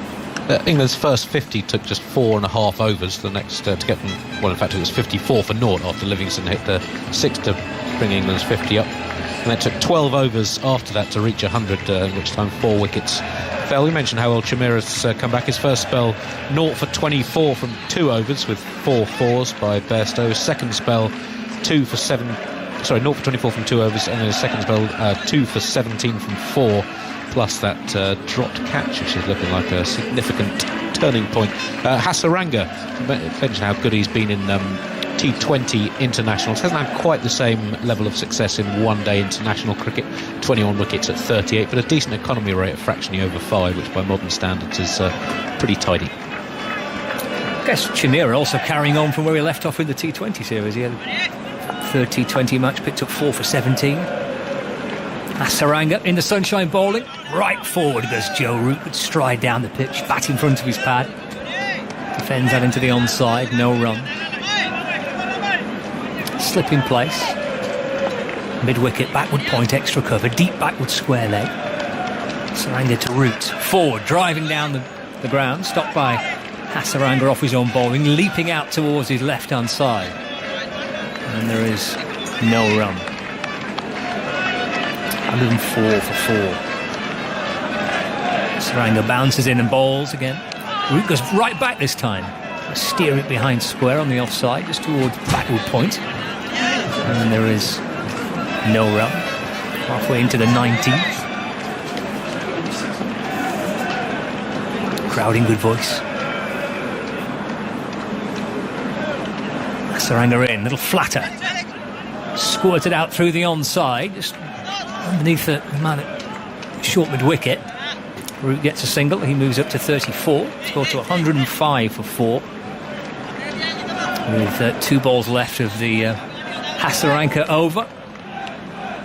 And Moeen Ali back on strike, just tweaking the field slightly. There's a fine leg, there's a deep point. Hasaranga bowling, Moeen going back, just a little tickle off the pads down to fine leg for a single, and he moves to 6, the score to 106 for 4. James Anderson is leaving us, so everybody will be coming in. This is the last ball of the 19th over. The crowd are in good voice, and they're singing songs that perhaps might well be heard at Wembley this evening, as Hasaranga's into Root. He leans forward and punches up towards deepish mid-on for a single. He's nicked the strike as well. Root he has, 19 gone. 35 to him, 107 for 4, so 79 required. Loads of balls left, 186 deliveries and 6 wickets in hand. And I mentioned the crowd singing here at Chester Street. We're well aware there is another England team in action this afternoon. If you want to follow England against Germany, it is on BBC One and 5 Live from 5 o'clock, so about 40 minutes away. So you can have the football on the TV and you can have us on the radio as well. A little bit of both. Footy's on BBC One, stick with us on 5 Live Sports Extra or the BBC Sounds app, or catch the highlights from this game on the BBC Sport website and app. About 40 minutes away from the other game. Fernando bowling. Up goes Root onto his toes. Steered safely through the ground out towards point. And Root moves to 36. 108 for 4.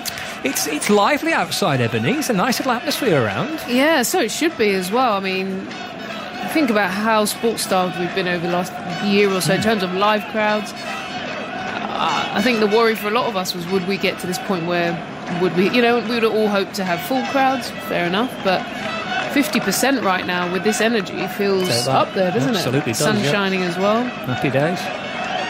Crowds in at Wimbledon. Crowds at Wembley. Fernando to Moeen Ali. He leaves it through to the keeper and there's no run. What do you make of these two then, Ebbs? This is a nice, solid partnership between two of the very best. Yeah, smart batting, isn't it? We were talking on my last stint about just how good Joe Root is. I think a nice window here for Moeen Ali, actually. If he can operate the kind of all-rounder role today in terms of a little bit with the ball and then finish the game with the bat, do him no harm. Fernando to Moeen Ali. Clip off the pads just to the right of the square leg umpire. The tall figure of Michael Goff, who gets out the way a bit. The ball rattles along the ground. Just seeing Mickey Arthur on the screen, I would have been worried as a player if they would have, let's just imagine Jonny Bairstow kept going and England would, I would have been scared to go and see him because he was fuming, but he has calmed down now the bowlers have got in the game. Created a bit of pressure, fought back. Yeah. He looked a little grumpy earlier on today, didn't he? Fernando to Root, who shuffles across the stumps and allows that one just to be angled across him into the gloves of Perera. No run, especially in that period where there was those run-outs and it all got a little bit frantic, didn't it? And it didn't look very good. Yeah, it must be hard as a coach because look, he's seen the game at the highest level as a coach and knows what it takes and they would have spent millions of hours going through plans on boards and how you play each bowler, and then over the last few games it's been pretty frustrating for a Sri Lankan fan. Fernando to Root, just bends his knees, tries to cut the ball down towards maybe backward point or wide third, and then just picks out the man backward of point. Asalanka fields and there's no run. Stopped quite a few runs there actually for Sri Lanka. Just backward of point inside the circle. Still plenty of energy in the Sri Lankan camp. The players still on their toes, a lot of chirping around, applauding and encouraging. Got to keep going, haven't you? Got to keep believing. One wicket can create a bit of uncertainty. Root up onto his toes and allowing that one to go through. Nestling into the gloves of Perera. It's the end of the over, so 20 gone, 77 needed. 109 for 4. Root has 36. Moeen's on 7. Yeah, I'd also say maybe what might be more frustrating for Mickey Arthur, you look down and actually, even though the results aren't showing, they have got the makings of a team that can build. And I mean, a bowling attack, you look at Chameera, Fernando, I think that looks nice. They've got spinner, Hasaranga, who you can see, offers you a little bit here with the experience of Perera. And then I haven't seen too much of Pathum Nissanka, but, hearing about what he's done in Test and his record domestically, there's enough there to work with. The problem with that is you need everyone firing. As Hasaranga continues, forward goes Moeen Ali in defence and there's no run. A team like England, with the bat, you maybe need 2 key ones to come off because they're just so good. When you're not quite up to that standard, they need everyone to come good together collectively. Hasaranga balls, just a little short perhaps. Moeen going back, just easing it off his hip into the onside, no run. Yeah, no, I've been impressed with Hasaranga as well, Googlies. Well, he's got a bit of spark about him, hasn't he? He's got a bit of flair with the way he goes about it. Moeen again off that stride down the pitch, working the ball across his pads into the onside for no run. The boots, the hair. The boots, the hair. Is that you? The laces in the boots as well. We spotted them. Quite like them. They're a bit flash. Moeen goes into the into his crease and off the back foot and plays it back to him. There's no run. I think they got the same boots on here, actually, Ali and Hasaranga. They're both going for the bright blue boots with yellow laces. Yeah, like it. Bit of flair. Hasaranga fizzes one in a little bit quicker. Moeen's beaten. Looking to perhaps cut it late. Playing a miss, and Perera takes it. Shapes to clip off the bails. No run. Yeah, quick that one. Kissed the surface. And Ali didn't really get that stride into the ball. Just kind of had a little bit of a waft. He got lucky in the end. A few oohs and ahs from Hasaranga. He's into Moeen. This time he does get bat on ball. Works the ball through the onside. Through mid-on. Just for a single. He moves to 8 from 22. And 21 overs gone. England 110 for 4. Joe Root has 36. Moeen Ali on 8. A target of 186. To win the first one-day international taking place at the Emirates Riverside, Chesley Street. You did well there. Tricky one, that. I'm just thinking here as well, England, this is a sign of a good team, isn't it? Yes, they can come out and try and dominate and bully, be pretty full-on. I know you're about to head off. I am. Simon's coming in. We're just seeing when the sort of chips are down, when you've lost a couple of wickets, the rebuild, that ability to rebuild and hold things together and almost be comfortable just ticking things over. Getting a bit of a masterclass on that at the moment. So your favourite player route is going all right, Simon? You're putting words into my mouth now, Willey. The one you want to bat for your life is ticking along nicely. 110 for 4, 76 to win, bags of overs left, bags of balls, just about wickets really. Here's Karunaratne going into bowl to Moeen, who turns that through square leg for 1. They're looking at 2, they're looking at it seriously, but just as well they turned it down. It was one of those to the edge of the circle in between 2 fielders, but we saw how dangerous that could be earlier with that brilliant run out from Billings. It looked, for all money it was going to be 2. Billings had another idea, rushing in, picking it up round about the edge of the circle and knocking down the stumps from distance with a powerful throw. It was a magnificent piece of fielding.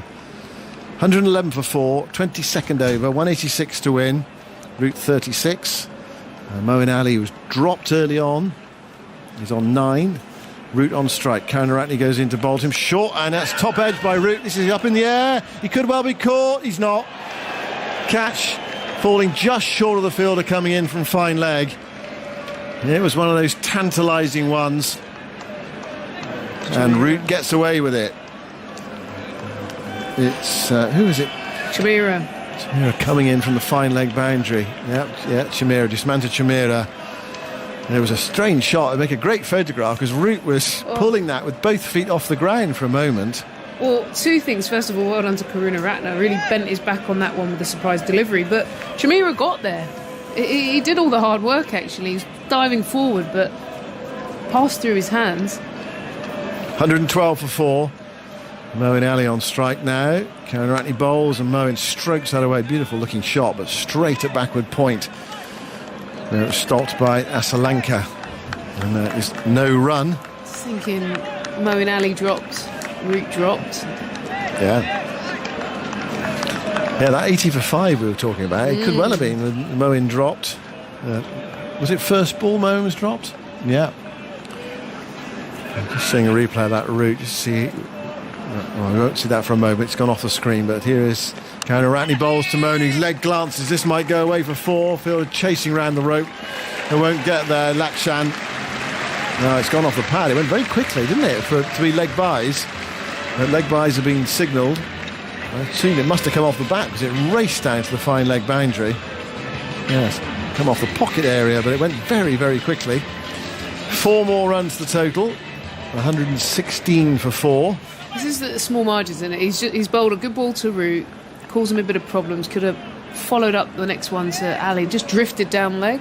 Just relieved a bit of pressure with a loose ball. 70 to win. 170 balls available. So we're in the 22nd over. Root 37. Moeen on 9. Here's Karunaratne, another short ball. Moeen ignores it, bending at the knees, allowing it to go through to Kusal Perera. haven't seen a replay yet of that drop catch. Have you seen one? Yeah, look, he was diving forward, Chameera. So he got there and the ball went through his hands. Yeah, just and also you'd argue if you saw some of the England fielders, they commit to the dive forward. Well, Livingstone caught one low down coming in, didn't he? From the deep.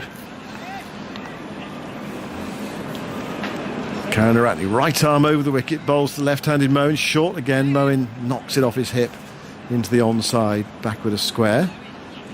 117 for 4. I think it's fair to say in the cricket we've seen so far this summer involving Sri Lanka that their bowling is better than their batting. Their batting looks thin, short of confidence, quality, depth, but the bowling unit's got something about it.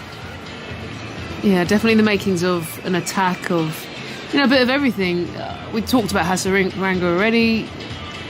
Not really a mystery spinner as such, but I like that he varies his pace. He bowls a lot of googlies. He's got his own style. And then you add a couple of the seam bowlers. Fernando with his height, Chameera with his pace. Karunaratne's that sort of in the middle, hold things together kind of bowler. It's going to be Hasaranga to bowl from the media centre end of the ground, which we are commentating. Hasaranga goes in past to Moeen, and that skews off the outside edge of the bat into the offside as Moeen rather groped forward. I seemed to guess there which way that was going to spin. It's spun away from him. 118 for 4.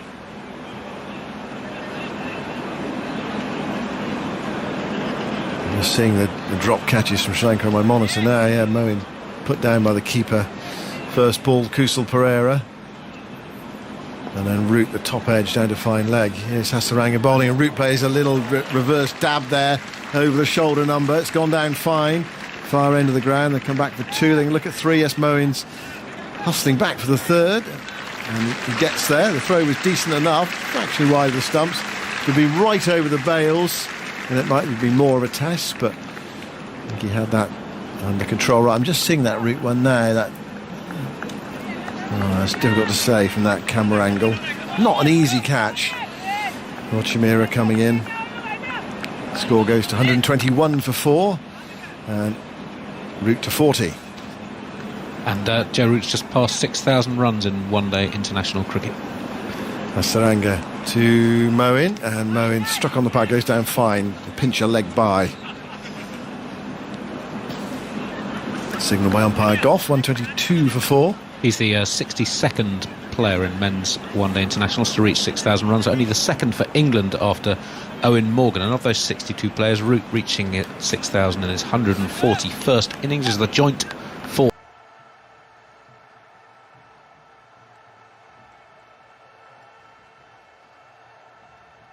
Fine, pinch a leg by. Signal by umpire Goff, 122 for 4. He's the 62nd player in men's one-day internationals to reach 6,000 runs, only the second for England after Eoin Morgan. And of those 62 players, Root reaching it 6,000 in his 141st innings is the joint fourth fastest in terms of innings played to reach that milestone. Hasaranga bowls, Root stands up and punches that through the offside towards deep extra cover. They've gone for 1, and again they have a look, but the throw comes skimming in, a bit like one of those pebbles you skim on the beach. I've not seen one of those employed very often. A real skimmer, wasn't it? Scudding across the turf, 2 or 3 bounces in. Got back to the wicketkeeper very quickly. 123 for 4, Root to 41. Hasaranga bowls, Moeen clips into the onside for 1. Again, it's one of those, it sort of teases them, makes them think about the second. Throws bulleted in over the stumps this time by Karunaratne. 124 for 4. So Root is the 4th fastest one-day player to 6,000 runs. Yes, I'll tell you the top 3. Let's see if we can guess. A little guessing game. Okay. Play it with He's joint 4th. Joint 4th. Okay. Hasaranga bowls to Root. Oh, he just keeps that out of his stumps. And he rolls back up the pitch, and there's no run. End of Hasaranga's over. 124 for 4. Root 41, Moeen Ali 12. So we've got a choice of 62 players. Yeah, 62 players. Do you want me to list all 62? No, Yeah, please. don't do that. I'm just going to take a bit of a stab. I'm going to say... KP. Go on, he didn't reach Did he not? 2001 Did he not? internationals. No, because he's only the second English player to do it. Owen Morgan. Yeah. Would Morgan be up there or no? He's not in that quick club. I'm going to go Jayawickrama. Incorrect. He's quite far down the list. He took 209 innings to reach 6,000 runs. Averaged just 29.9 when he reached them. Say wag. Okay, here's Karunaratne, bowls to Moeen. Moeen plays that way into the offside and there's no run. Okay, so what I'm thinking of is more in terms of strike rate, but actually you're thinking in terms of... Is it high average? Pedigree, high average and quality. Yeah. Tendulkar? Nope. Tendulkar took 170 innings. Lara's closer. He's been shunted down to 9th on the list. It's all right, folks, you've only got 59 to go. 124 for 4. Karunaratne bowls short, swatted away by Moeen on the pull towards deep square leg. And they go through for a single. So in terms of innings, well, perhaps Callis then. He wasn't okay. One day. 167 innings, pretty tidy. Coley, come on. Coley's second. Oof. Right, 136 innings. Well done, Eb. There's a reach strike 6,000. for us. Hey, we're closer. We're still not Well, up there. we've got 3 others, have we? To be fair, she has been looking at my computer screen as well. But I can't quite see the order. I can just see some names. Oh, Abs, have you been cheating? I can't looking actually over see the the numbers. shoulder? I'm just seeing who's in the rough club. Oh, I see. Oh, I'm very disappointed in you. Karunaratne bowls and cracked away by Root. Good stop at backward point, though, by Asalanka, diving away to his right. Some good cricket there. Fine shot from Root. Really timed that. And Asalanka gets a low 5 from one of his colleagues for that. I wouldn't say that Virat Kohli's like a wild out there choice, is he? No, he's not. It's not like plucking one from. No, but we did have Oblivion. Lara and Jayawickrama, etc. And you did look over Andy's shoulder. So, But Kohli's kind of Kohli, right? Oh, okay. Come on. Is it someone we're going to get, or we would have to go through all 59? Asalanka to Root, and Root forces that away, square with the wicket on the offside, out towards deep point. They've gone for 1. They will settle for it this time. Oh, no, hold on, there's going to be an overthrow because the ball backs hard into the surface, over the keeper's head, then over the fielder backing up as well. Then the throw hits the stumps. Oh, they get another one. No. Oh, double overthrows. So for a nice shot out to deep point, England pick up 3. 2 sing on that, and inevitably the cameras go straight to Mickey Arthur, who will not be happy about that. Although he's trying to contain himself. He's chewing it at the cuff of his top at the moment. Now he's pointing. I mean, it was a bit unlucky because the ball went into the surface and bounced high, and then the throw hit the stumps at the non-striker's end, deflected into no man's land. Karunaratne bowls, Moeen drives towards deep cover. He's timed that really well. I mean, only a single though. Hasaranga, his cap falls off as he returns on the bounce to the wicket-keeper. 1 more, 129 for 4, 57 to win for England. Right, we're still thinking, Andy. Give us some countries then. Well, in joint 4th place, West Indies. Gale. No, go further back. Richards. Arguably, Viv Richards, possibly the greatest one-day batsman of all time. Yeah. Particularly when you compare his stats with his contemporaries, he reached 6,141 innings, averaging 50 with a strike rate of 90, and the overall run rate was way lower then than it is now. 129 for 4. Root on 44. Short, pulled away by Root towards deep back with square leg. Hasaranga is there. Again, a single. 130 for 4. So we've knocked off India and the West Indies. Yes. 2 others. 1 from New Zealand and 1 from South Africa.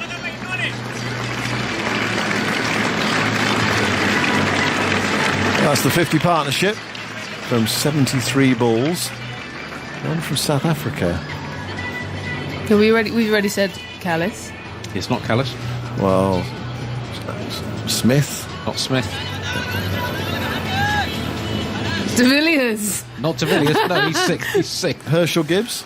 No. Amla. Oh. He's the quickest No way. to 6,000 runs. Only 123 innings at that point in his career. He averaged 52.7. And New Zealand. And New Zealand in 3rd place. Kane Williamson. 139 innings to reach 6,000 runs. So Root tied with Viv Richards behind Amla, Coley and Williamson. Wow. I can't work out if that game is just name as many batters as you know, or actually we need. That, yeah. Oh dear. Dhananjaya Lakshan is going to have his first bowl in one-day international cricket. Man earlier out for 2 to Chris Woakes, one of 4 wickets for Woakes today. 4 for 18. It's right arm, fast medium, bowls to Root, opens the face and runs it down to third. One more to the total, Root to 46, and England to 131 for 4. 55 more required by England. They had a lightning start, 54 for no wicket inside 5 overs. And then the wickets began to fall. Livingstone out for 9, Bairstow for 43, Morgan for 6, Billings for 3. So that was 80 for 4. It should have been 80 for 5. Moeen dropped. But these two have put together a 50 partnership, steadied everything. And unless England have an absolute nightmare from here, they should win this match with a degree of comfort. Here's Lakshan bowling to Moeen. Moeen angles that away. Can't beat the dive. Asalanka at backward point. And there is no run. So of players who've scored 6,000 runs, who has the best strike rate? So who scored quickest? You mean over their whole careers, or at the point that they'd scored their 6,000 run? 6,000 runs and above. So who, significant run scorers in one-day international cricket. Who has the best strike rate? So here is Moeen angling the ball away again to Asalanka at backward point off Lakshan, and there's no run. So basically, quality, consistency, and entertainment all rolled into one. Well, the highest strike rate is not someone who is associated with consistency of those players. Shahid Afridi, who scored 8,000 one-day international runs, averaged 23.5, but a strike rate of 117 per 100 balls. Right. Comfortably the highest of all players on this list. Lakshan bowls to Moeen, short, slapped away out towards deep square. Sri Lanka exploring the middle of the pitch quite regularly. Nearly worked the dismissal of Root to fine leg. Chameera rushing in and not quite taking the catch. 132 for 4, 54 to win. Virender Sehwag averaged 35 with a strike rate of 104.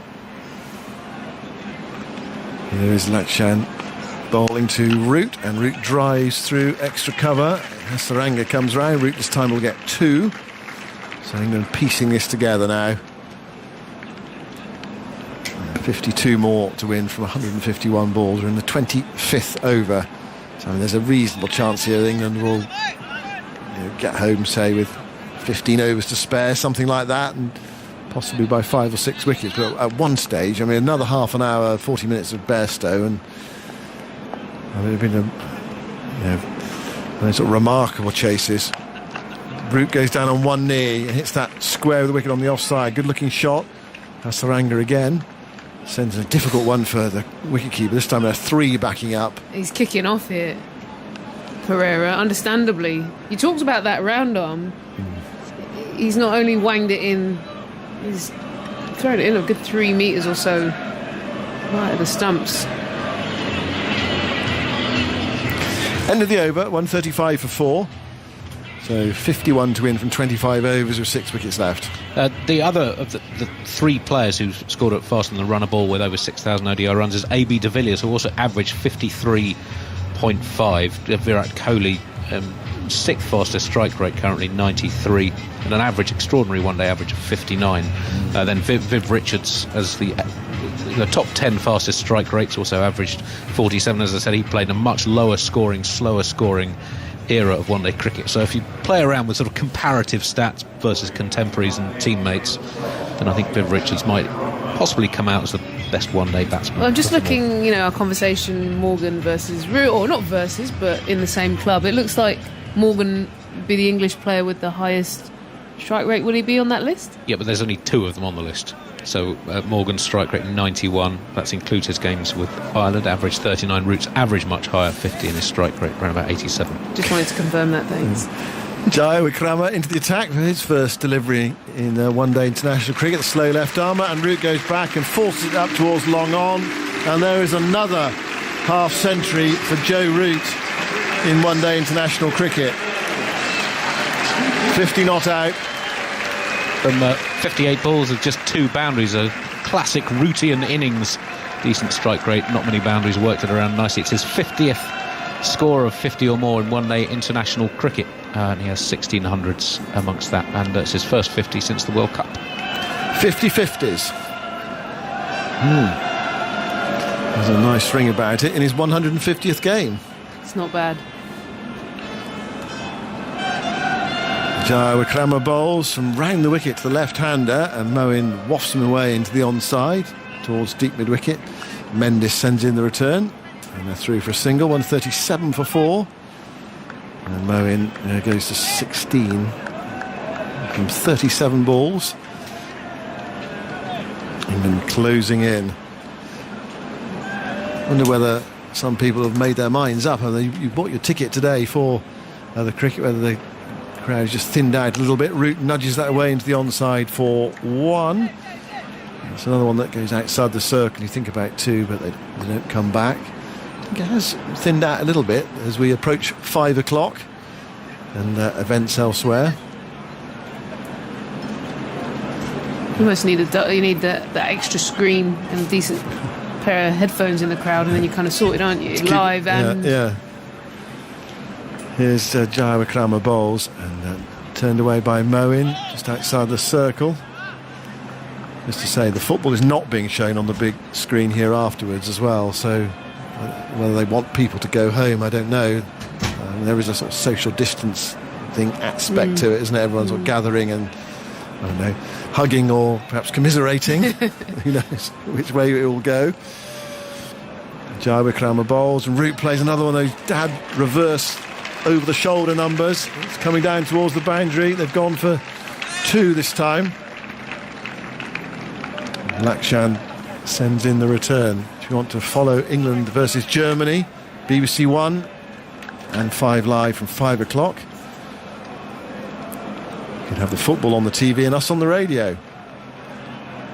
And you can catch the highlights from this game on the BBC Sport website and app. Here is Root turning into the onside, forward a square, and they're through for a single. So that's the end of the 26th over. 142 for 4.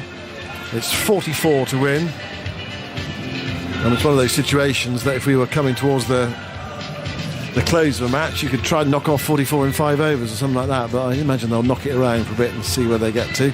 Right, Ebony, more from you, and then it's going to be Atif Nawaz.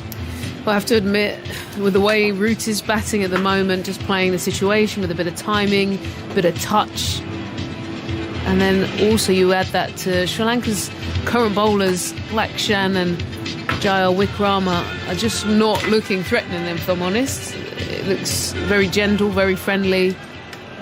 Lakshan just coming back onto bowling mid-70s, but hasn't really created any sense of danger.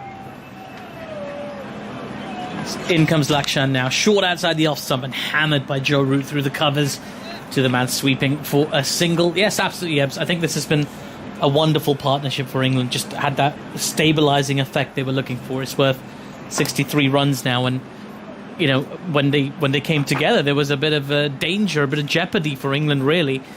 And we saw Moeen Ali, even off his first ball, just dropped as well. And Sri Lanka will look back and just wonder, had they dismissed Moeen Ali early, would there be more pressure here right now on the England team as Lakshan comes in once again, full ball, just defended by Moeen Ali into the covers for no run. 143 for 4. It's been a very measured and astute innings from Moeen Ali. This 17 from 39 deliveries. We've gotten so used to watching him blitz the ball to all parts. It's quite refreshing, Jimmy Anderson, to watch him play this kind of mature and appropriate innings for the scenario. Yeah, absolutely. He got a slice of luck. I think it was his first ball that was put down by Perera, but after that he's been pretty faultless in his innings so far. He's on strike now, as in comes Lakshan, and this time just pushes the ball through the gap in the covers to the man sweeping, and they take a single. 144 for 4 now. England 42 runs adrift of taking a 1-0 lead in this 3-match ODI series. In today's game here, Chester Street in Durham. Lakshan, a lot of chat about Lakshan. We heard about him from Russell Arnold as well earlier. A lot of hopes for Sri Lanka on him and his medium pace bowling. Dhananjaya in again, full ball and driven beautifully by Joe Root, but only as far as mid-off, and there will be no run. 144 for 4. Yeah, it's just, some people talk about modern white ball cricket, Jimmy. It's all about strike rates and how fast you can get there. And we were kind of guilty of it as well, talking about record breaking and new barriers being broken. But sometimes you just need that player that keeps a calm head. We talk about the anchor role and all that, but ultimately you want somebody who's got that kind of backbone, that calmness to take you through to what can be a challenging total. I'll get your thoughts after this delivery as Lakshan Dhananjaya is in once again, full ball and driven beautifully again by Joe Root. The sweep has been very, very busy off late. They take another single, 145 for 4. Yeah, I think it's just, you want smart cricketers in your team. So, we talk about, as you said, we talked about England and how sort of aggressive they can be with the bat. But what you want from your team is not just to go out there every game and try and blast it from ball one. You've got to assess the conditions, you've got to assess the opposition you're playing against if they're bowling well.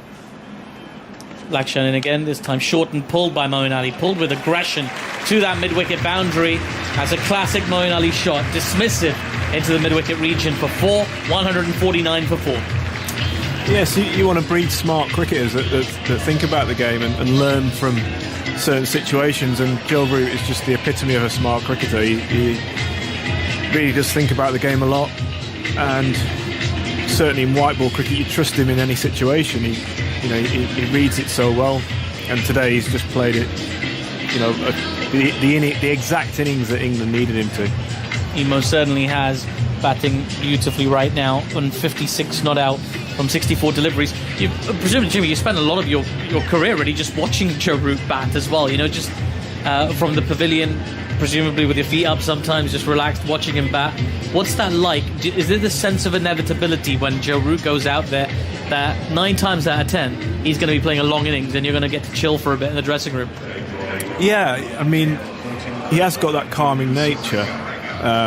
I think, there's times when he can look a bit nervy at the start, but I think every batsman in the world has that, first 10 balls. But once he gets in, there's just a real calmness about him that I think that then rubs off on the rest of the team. Hasaranga back in now for his 6th over. His first one slides on a little bit quickly to Joe Root, who just pushes it into the leg side for a single.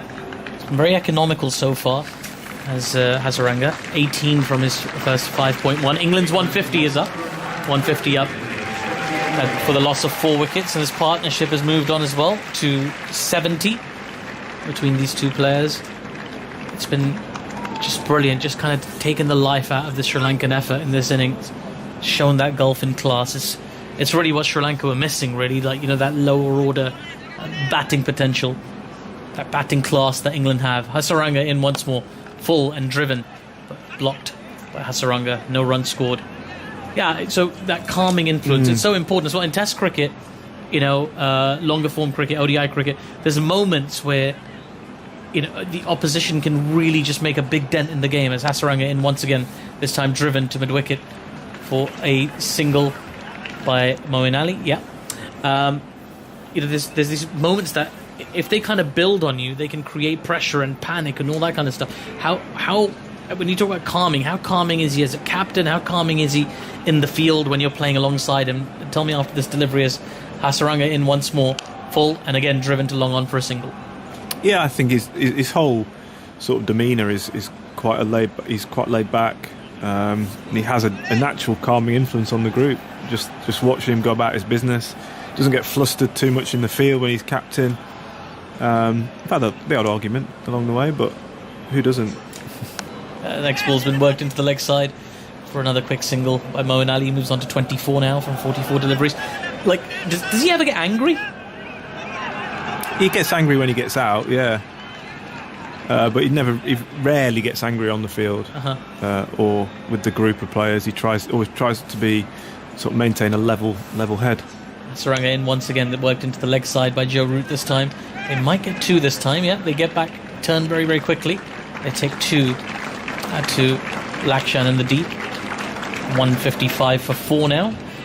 Hasaranga's 6 over is complete. He's got figures of 0 for 23 from his 6. England need 31 more runs to win this game. We're talking about Joe Root. It's his 150th match today, and he's marking it in some style in one-day international cricket. 60 not out so far, and putting England on the track for what should be a comfortable win. I mean, how does he express his anger or frustration? If he's irritated with a player for a performance or anything really, what's his sort of preferred technique? He doesn't get frustrated with people. He tries to I don't know, he just talks to people. He's good at communicating. Doesn't get too frustrated, doesn't get too hot-headed about anything, tries to keep a level head all the time, and whether we're doing well or whether we're not doing well. So I think that's a key as a captain, is knowing how to talk to each individual. I think it's something that Andrew Strauss was really good at, was actually getting the best out of each individual player, getting to know them on a one-to-one level really well. Fernando now back into the attack. He bowls a short one outside off stump. There's a bottom edge from Moeen Ali. Nearly chopped onto his stumps there. In the end, just bounces away on the bounce to the keeper, and there is no run. 155 for 4. England have 131 balls to get 31 runs. Seems like it should be pretty straightforward from this point on, and this crowd that have stuck around here in Durham at Chesterley Street will be treated to an England victory. This beautiful clear day, as Fernando in once again, short outside the off stump and cut hard by Moeen Ali. The sweeper is in action once again. God, he's been busy all day. The covers 156 for 4. They've got protection either side as well. This left-right combination at this point, it's just about economy of movement, I imagine, just having one person either side of the field. It looks like the game is kind of moving to a relatively simple conclusion. Though, well, we've seen a few odd things happen recently in the game. Sri Lanka will want to sneak in 1 or 2 more wickets, even if it's a consolatory one. Fernando in now, short again, but Joe Root meets the ball and pulls to deep backward square leg for a single. 157 for 4. Yeah, I think we're about to see the last roll of the dice from Perera. He's brought on Fernando, his other opening bowler, and Chameera I think he's doing a vigorous warm-up, so he's going to come on the other end. So the last roll of the dice, trying to bring his main wicket takers back on to try and create some magic now, because that's what it's going to take to get Sri Lanka back in this game. It is quite an intense warm-up, isn't it? Probably a bit chilly. You can see the breeze on the trousers of these players.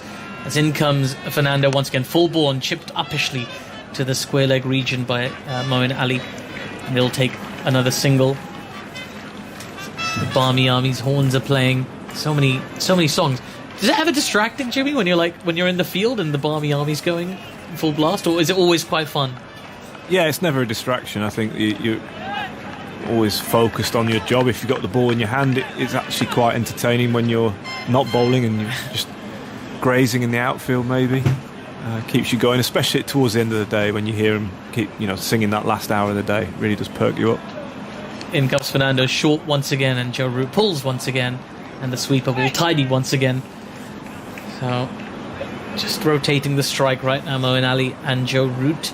159 for 4, 27 runs away, and they've been very busy today, the Barmy Army. So many different songs that they play, of course. Any favourites, Jimmy? Any song you look forward to hearing? Not really. I think they're all good. What about you, Zoltz? Any favourites amongst the Barmy Army's playlist? Tell me after this delivery, as Fernando is coming into bowl back of a length, and Moeen Ali just works that into the leg side to the fielder. There is no run. Well, I'm not sure I've necessarily got favourites, but certainly the performance at the Edgbaston Test did seem to focus purely on Please Take Me Home, and I felt like the repertoire had constricted significantly. So I don't know if there's some crisis in the songwriting regiment of the Barmy Army, if they're down to the reservists, but I don't know. Yeah, we'll have to look into that. We'll have to send some suggestions. more diversity. We're hoping for maybe some classical stuff. Oh, I don't mind the style. A bit of free-form jazz here and there wouldn't go amiss, I guess. A bit of Vivaldi, a bit of Four Seasons, why not, 159 for 4, 27 required off 126 balls now to win this game. Mickey Arthur is resigned to his fate as well. I've seen a lot of Mickey Arthur on social media today as well, a lot of people memeing him. But you just feel bad. You feel kind of bad for him. He's had a difficult tour, and it has to be frustrating as a coach to see some fundamentals done so poorly. The running between the wickets, some of the fielding. It was just really substandard from Sri Lanka today. Yeah, I do feel for Mickey Arthur because he's someone who loves winning. I've played against many of his teams over the years, and that's the sense you get from him. He's a real competitor. So be a little frustrated, I think. Hasaranga in once again, short this time, and punched off the back foot by Root, only as far as point, and there is no run. I think also he'll see a lot of talent in this Sri Lankan side, and it'll be frustrating just not quite getting enough out of them at the moment through the T20s and into this first ODI. Hasaranga in once again, lots of light given this time, and driven just to that backward point region again, no run taken. He's not taken many chances here, Joe Root. He's played a very smart innings. Very good percentages in his shot selection as Hasaranga in once again. That time the ball takes a thick inside edge and runs away to the backward square leg region. They'll run through for a single. And Hasaranga was very excited by that. It's good to see, with England requiring 26 of 123 balls with 6 wickets remaining. It is quite... There's something about watching a bowler come in and still think, oh, I'm still in with a chance here. Oh, I'd love to get this wicket. There's something about it. Yeah, definitely. Hasaranga in once again. Lots of flight given, driven nicely by Joe Root to long on for a single. 160 for 4. But you'd probably be in the wrong job if you get thrown the ball in a one-day international and you're not keen on taking wickets. That's your job. Sure. No matter what the game situation is, that competitive edge is still there. Hasaranga in once again full, and this time fields off his own bowling, another dot ball. I mean, we've definitely seen it with certain cricketers over the years where when the result is a foregone conclusion, your enthusiasm does wane a bit, and you kind of understand that. But Hasaranga, quickly back to his mark, getting involved, getting in there. This time a bit shorter and cut nicely by Joe Root. Diving stop at point prevents anything more than the single. The score moves on to 162 for 4, with 24 required off the next 20 overs to win this game. I think England are going to win this game, guys. Big call, but I think they're going to win this game. Big shout this early. 120 balls left. Anything can happen. Anything can indeed happen. I think at this point Sri Lanka will already be thinking about taking the positives as the spectators around the ground enjoy the atmosphere. We're talking about chips, some great bits of food floating around. Had some lovely Sri Lankan curry for lunch as well today, which was very nice. Very, very good. Now then, Joe Root on strike. And in comes Fernando, who bowls a short one. Joe Root has pulled that nicely behind square. Will it race away to the boundary for 4? Oh, there's a diving effort, and really he should have got there. Well, that was a poor effort in the deep by the Sri Lankan fielder. It's Jayawickrama who was there and just missed the ball altogether. He made the distance. The ball went under his arm, through to the boundary. 4 more to the England score. England 4 runs closer to wrapping up this game. 20 required off 19.5 now. Yeah, looked like a fairly innocuous shot, didn't it? Just helped it on its way around the corner, but timed it so well. Jayawickrama could have done better, I imagine, but Fernando in once again, this time on the back foot. Joe Root just guides the ball to deep third man for a single. And score moves on to 167 for 4. 19 required now for 118 balls. England inching closer to the finish line. They're doing it in a very professional, very resolute manner here.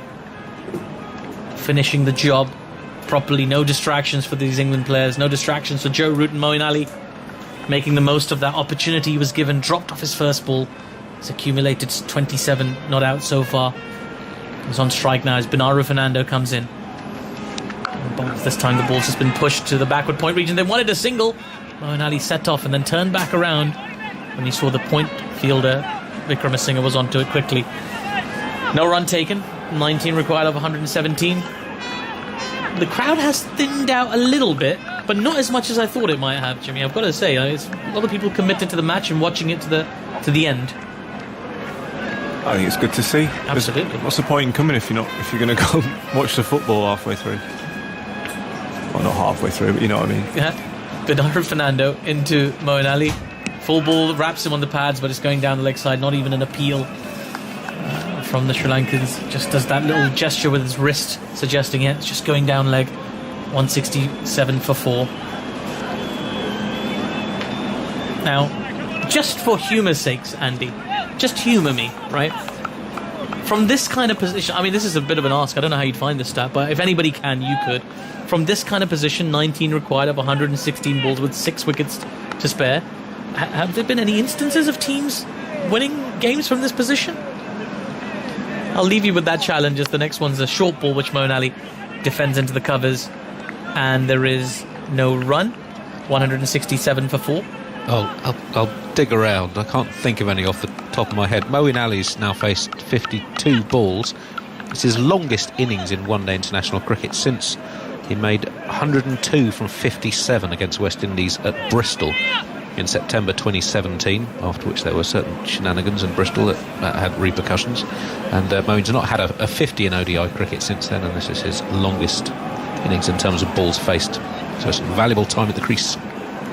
Without a doubt, 167 for 4. He's on strike as Binura Fernando comes in, back of a length, and Moeen Ali just guides that to fine to third man for a single.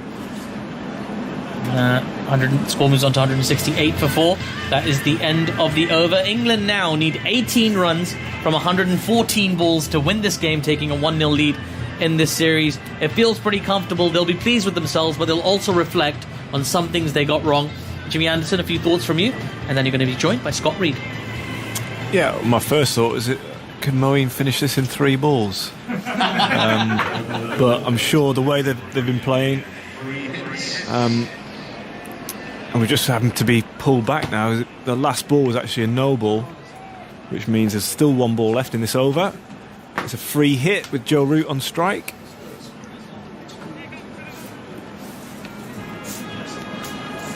So I was going to have to talk through the ball there, Scott. Just in the nick of time, it's okay. Yeah, free hit then. Where's Root looking? As Fernando comes in and balls to Root, and muscle the ball away through the onside, but didn't quite get a hold of the whole thing. Picked it out in the deep. It's just the 1 run. That is the end of the over. So 16 required. Well, it all felt rather light at the halfway stage, didn't it? It all felt as though there wouldn't be enough runs on the board, and even with that little flurry of wickets when Bairstow fell, Livingstone fell, then Bairstow quickly after, and then Morgan not too long after that, there was a period where maybe you thought perhaps it could be tight. The drop catch for Moeen Ali would have been 80 for 5. That is pivotal, isn't it, really? Yeah, that could have been a game changer, but it's just, it still feels a little bit light for Sri Lanka. You'd have thought England might have got through. Joe Root would have stayed there, as he has done. But yeah, it's been easy from that point. From that drop catch, it's been a faultless partnership. They've played the situation perfectly.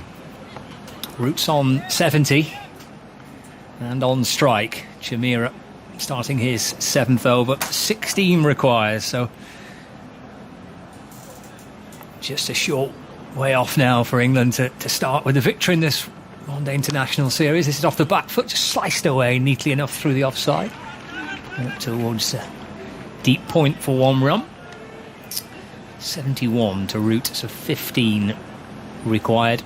And the kind of calm, professional nature of getting the job done, it's a good way to start any series, isn't it? Yeah, and Joe Root's first white ball knock of the international summer as well. And he's looked pretty settled from ball 1. He's found the gaps, rotated the strike, put the bad balls away, just as you'd expect Joe Root would. And it's great to see him in form. Yeah, 71 from 78. Moeen Ali waiting as Chameera balls. It's punched up to mid-off, but for no run. When he first came out to bat, you and I were on commentary together, you said that I think it was his first shot, kind of a cut through the covers for 3, I think, in the end. We didn't quite time it, and you said it looks like a player that's not had too much time with the bat and out in the middle, but this has done him a world of good. Yeah, definitely. He got through that. That it did look a little bit scratchy maybe for his first 10, but then once he settled down, he's just looked, and I think what this situation has helped him with is playing the situation rather than thinking about his technique and his timing. Chameera bowls a short ball, which Moeen gets underneath, bends his knees, ducks underneath it through to Perera, and there's no run. But yeah, it's nice. I think he enjoys playing this situation. The team was in a bit of strife. 80 for 4, could have been 80 for 5. Yep. And he enjoys being that guy who will see the team home, and he's done it just brilliantly today. Can't fault him. Leaning on his bat at the non-striker's end, right hand on his hip. Content with his work so far. He's watching Moeen settle into his crease as Chameera from the Lumley end bowls another short ball, which Moeen thinks about kind of rocking back and taking on. Drops his hands, it's through to the keeper, there's no run. The field set at deep square leg, fine leg. Moeen 28 from 56 has been an equally as calm and considered innings. Too much drama about it. Getting the job done for England. With bags of time remaining, only 15. With 110 balls left. Chameera to Moeen. Oh, he's bowled him. Peels away in slightly muted celebrations. Chameera. Moeen's gone for 28. And just a little thin edge back onto his stumps. It's his leg stump that's to finish off the job. And you'd expect with Sam Curran, he probably will come and try and get it finished. Yeah, he's that type of player, isn't he? He is that type of player. He likes to strike the ball. Yeah. Play the big shots. So I'd imagine him playing a few shots here. Try and get this game finished quickly. I guess for Sri Lanka, Chameera certainly has been a positive, really, in what has been a tough tour of England so far with the white ball. Yeah, he's been the standout, hasn't he? Through the T20s, and today again, even after a tough first couple of overs where he got met by Jonny Bairstow, he came back brilliantly. Got 2 for 17 in his second spell, and another wicket now in this spell. So he's certainly got that knack of being able to take wickets. And a plaster just below his left elbow. It's a big rectangular plaster covering up a bit of bruising or a scrape. Sam Curran scratching around in his crease. And a few stretches, slip in place. 3 for 42 for Chameera now. 1 ball left of his 7th over. 171 for 5. And here he comes, bounding in and bowling a short ball, which Curran just ducks underneath. Oh, it's been signalled as a wide. It was banged in pretty short, wasn't it? It ballooned over the head of Curran, taken by the keeper. Yeah, one of the ones he bowled to Moeen just before he got out was very tight to being a wide, I thought. It was borderline, wasn't it? Yeah, it wasn't called, but that one certainly was a wide, and it's 2 for the over as well, so imagine the next few to be pitched up. Sam Curran bent his knees and got underneath it, but he could have just stood there still, really. Ball would have disappeared high over his head. Slip in place as he bowls to Curran. Steered down towards third man for a single. And he's off the mark as well. So Curran keeps the strike. Little clip down to third for 1. It's the end of the over. Here's Andy. Moeen Ali, 28 from 57, so a strike rate less than 50 per 100 balls. In the past 12 years, only 2 other England batsmen have played an innings of 50 or more balls at a strike rate of under 50 per 100 balls in one-day international cricket. And the identity of those 2 players is perhaps surprising. Ben Stokes and Josh Buttler. Stokes had 50 off 103 against India in Nottingham in 2018. He was struggling for form after returning to the team. And Josh Buttler 28 from 60 at the SCG in January 2015. Shortly before the 2015 World Cup, before that you got to go back to Dimitri Mascarenhas' 36 off 76 in Barbados in 2009. Tremendous for such an innings for England. 13 left. Curran on strike, 173 for 5. Fernando from the Finkel end is over the wicket and bowling. Just eased off his hip. And into the onside for 1 run. Curran doubles his total, moves to 2. 12 required now. Just goes to show, doesn't it? Stokes and Butler and Moeen, they can play it a different way. Yeah, sign of a good player. Being able to do that. It's been the case for Moeen today. And his route on strike, little twirl of the bat, again peering over his shoulder, sees a deep backward square. Sees a fine leg. Mid-wicket, mid-on. Mid-off, extra cover. Backward point and a wide third. Up onto his toes, his root, and roll the wrist and flicks it out into the onside. And there's no run, picked up at mid-wicket. How do you think England will look for the final 2 one-day internationals, Jimmy, in terms of the players in their squad? Presumably the likes of George Garton will get a go. He's in the squad. You want to have a look at him? Yeah, potentially. They've got options, and I think Eoin Morgan's keen to have a look at as many players as possible. Fernando left arm around the wicket, whipped away into the onside, but for no run. Following those, by the way, on 5 Live Sports Extra, listeners, we'll to hear coverage from Wimbledon, commentary of Roger Federer and Serena Williams, and plenty others on day 2 of the championships. It's a 5 Live Sports Extra heading to Wimbledon at the conclusion of this fixture for Federer and Serena. And a reminder that TMS back tomorrow from 1:45 for the 2nd Women's One-Day International. Fernando in, and Root trying to flick it away into the onside, but almost roll back onto his stumps. Rests in his crease and he bends down, scoops it up. There's no run, 174 for 5. Yeah, I'd be surprised if we don't see Tom Curran. Yep. He's been in and around this squad he was there for the T20s but didn't play, so I'm sure he'll get a game at some point. But Garton's the one that, not a lot of people will have seen a lot of.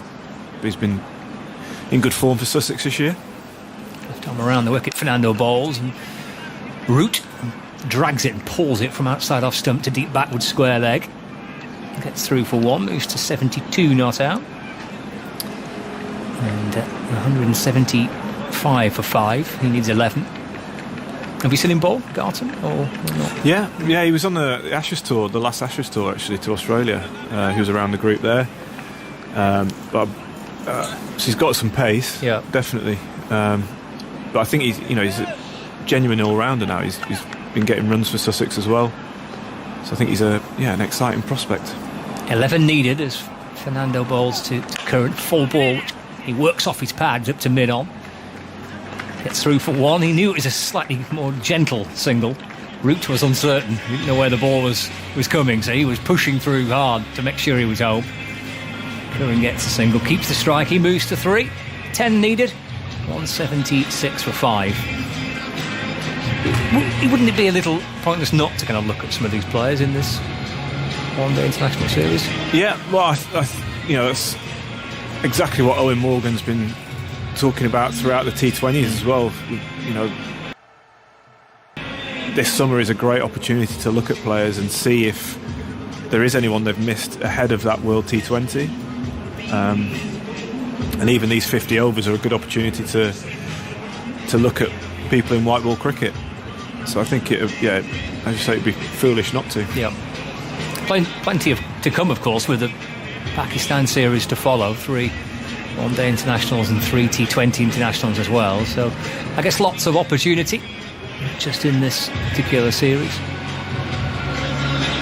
We'll be, I'm sure, pleased with what he's seen from the team today. Going back to that magnificent spell from Chris Woakes, blimey, 4 for 18 from his 10 overs. David Willey 3 for 44. Sri Lanka 185 all out, but there was a 99-run partnership in that total.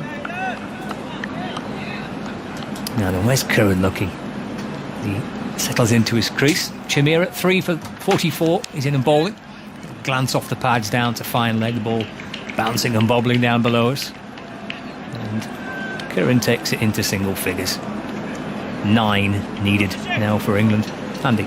Chris Woakes' spell, 5 maidens in 10 overs. It's only the second time in 12 years of one-day international cricket that someone's bowled 5 maidens in a spell. And only the second by an England bowler since the 1992 World Cup. The other instance, that game we were talking about earlier on with Jimmy, when you bowled 6 maidens in that 1 for 12 in Australia in 03. Chameera to root, looking to drive, and then the ball disappears down to find third man. 4 runs for Root. Smile on his face. It might not be exactly where he was aiming, but the outcome's the same. It's 4 runs. And he moves to 76 not out, 181 for 5.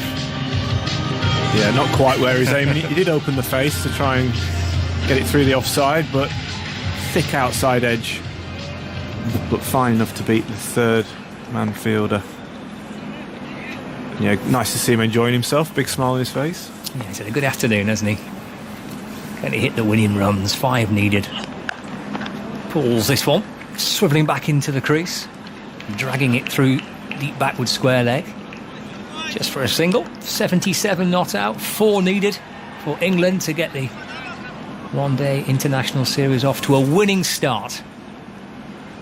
The most maidens bowled in a men's one-day international was 8. Bishan-Bedi 1 for 6 from 12 overs with 8 maidens in the 1975 World Cup against East African. How this from Phil Simmons, West Indian opening batsman predominantly, but bowled decent medium pace. 4 for 3 from 10 overs and 8 maidens against Pakistan.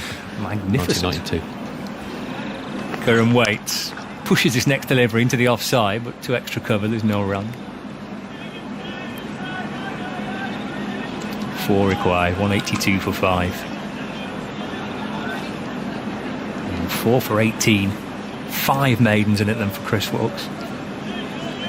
Brilliant earlier on today for England, who won the toss. Captain Eoin Morgan telling us at the start he fancied having a ball first. 185 all out. A modest total really to chase, and they're making light work of it. Chameera to Curran. It's 4, just an off stump. He brings his bat down and just tickles the ball away into the offside. He's kind of jogging halfway through for 1, then Root sends him back. It's a dot ball. Still plenty inside the ground, but it has thinned certainly since the clock reached 5. And there was a kick-off elsewhere, but plenty seeing it through to its conclusion. Its inevitable conclusion, which really has been the case for the thick end of 45 minutes to an hour, I guess. Root Moeen partnership. Chameera in. Hear the yelp as he bangs it in short, and Curran bends his knees, gets underneath it, through to the keeper. End of the over. 182 for 5. Curran on 4. And Joe Root on 77. And Curran just content to continue where Moeen and Joe have left. Yeah, he's not playing any shots whatsoever. No. After said he was going to play some shots.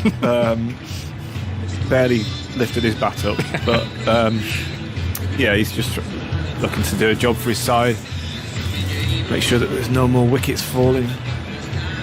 These two see it through. 4 to win. Couldn't be simpler really for England. It's just a matter of time. Everyone's played a certain way apart from Jonny Bairstow, who came out and smashed it around the place, and then Livingstone tried to get involved in it as well. The rest have been a slightly more calmer, sedate approach. Fernando to Root. He's up onto his toes, easing the ball away through mid-wicket, jogging through for 1. And moves to 78 not out, with 3 needed. Jonny Bairstow hit 7 boundaries in his 21 ball innings, 1 6 and 6 fours. The rest of England between them have managed the same, 1 6 and 6 fours. Joe Root's had 4 fours, including a misfield and an edge in his 84 balls. So Bairstow has played a different game. He came out the blocks flying, didn't he? Set off like a train. And it was terrific to watch. Fernando in, bowling to Curran, sliced down towards third man on his back foot. Steer it down towards the boundary, but just for 1. Curran to 5. England players with their hands buried in their pockets, watching on from the balcony. Score moves to 184 for 5. 2 needed. Joe Root, little twirl of the bat, 78 not out. And Fernando, left arm around the wicket. It's eased away, but for no run. It's full of length, just outside off stump. Brings his bat down, bounces out to backward point. And again, there is no run. Batting like a Yorkshireman here, isn't he? They've come here to see me bat.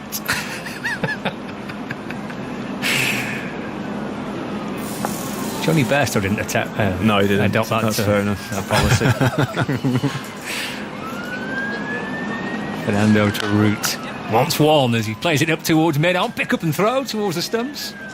The equaliser. in the cricket.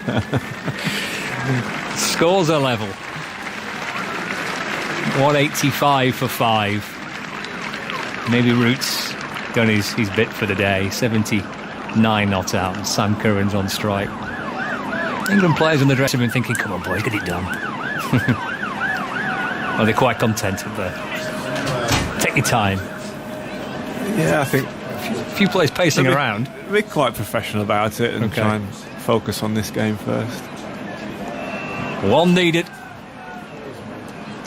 And there's Fernando, left arm over the wicket bowling. Curran swats the ball away, out through deep mid-wicket.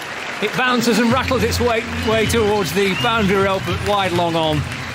And England win by 5 wickets. The one-day international series between England and Sri Lanka is off to a winning start for England here at Chesterley Street. Root seeing it home alongside Curran, who hit the winning runs. And all in all, Jimmy Anderson, a very professional job done by England. Your thoughts on that, and then Simon Mann's coming in. Yeah, very professional job. There was a little bit of a wobble when we lost those, when England lost those wickets around the 80 run mark. 80 for 4 at one point, and then a drop catch by Perera behind the stumps would have been 80 for 5, and had Moeen Ali been caught, but it wasn't the case. And then Moeen Ali and Joe Root did an extremely professional job building a partnership and getting England to the point where it was inevitable they were going to win the game. So extremely professional job. I mean, it's a question we often ask in a situation like this, whether it's a useful question, I don't know, but what do England learn from a day like today? Is it just a question of going out there, getting the job done, take the points, move on? Yeah, well, I think they've got to be professional. You can only compete against what is in front of you. And I thought the bowling was fantastic, the fielding was exceptional, and that has been the case throughout the T20s as well. 3 games before this, and the start of this one-day series, I thought the bowling led by Chris Woakes brilliantly was outstanding. I think there's still, they could have been a little bit more ruthless with the bat. 3 of those first 4 wickets that went down were batsman error, and they could have been a little bit more ruthless and got on. Like Jonny Bairstow, for example, could have gone on and got a bigger score. But I mean, at the end of the day, they've got over the line. They've done exactly what they've needed to do and won the game. Russell Arnold is with us as well. We're just going to wrap things up, and then Sports Extra listeners are heading off to Wimbledon shortly. Russell's with us as well. What did you make of the game today, Russell?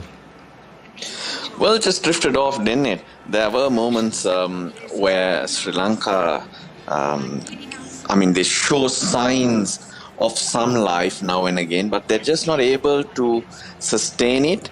But with 185, there was not much you could expect with the bowling. But given a score, it just seems that Dushmantha, Chameera, along with Binura, Fernando and Wanindu, Hasaranga have something to offer. But I agree with Jimmy, you can only play against what you really have, and they're not really pushed England.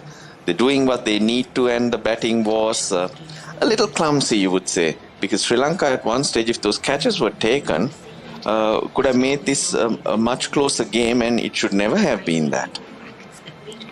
Do you feel Sri Lanka at their lowest ebb for a considerable time, Russell?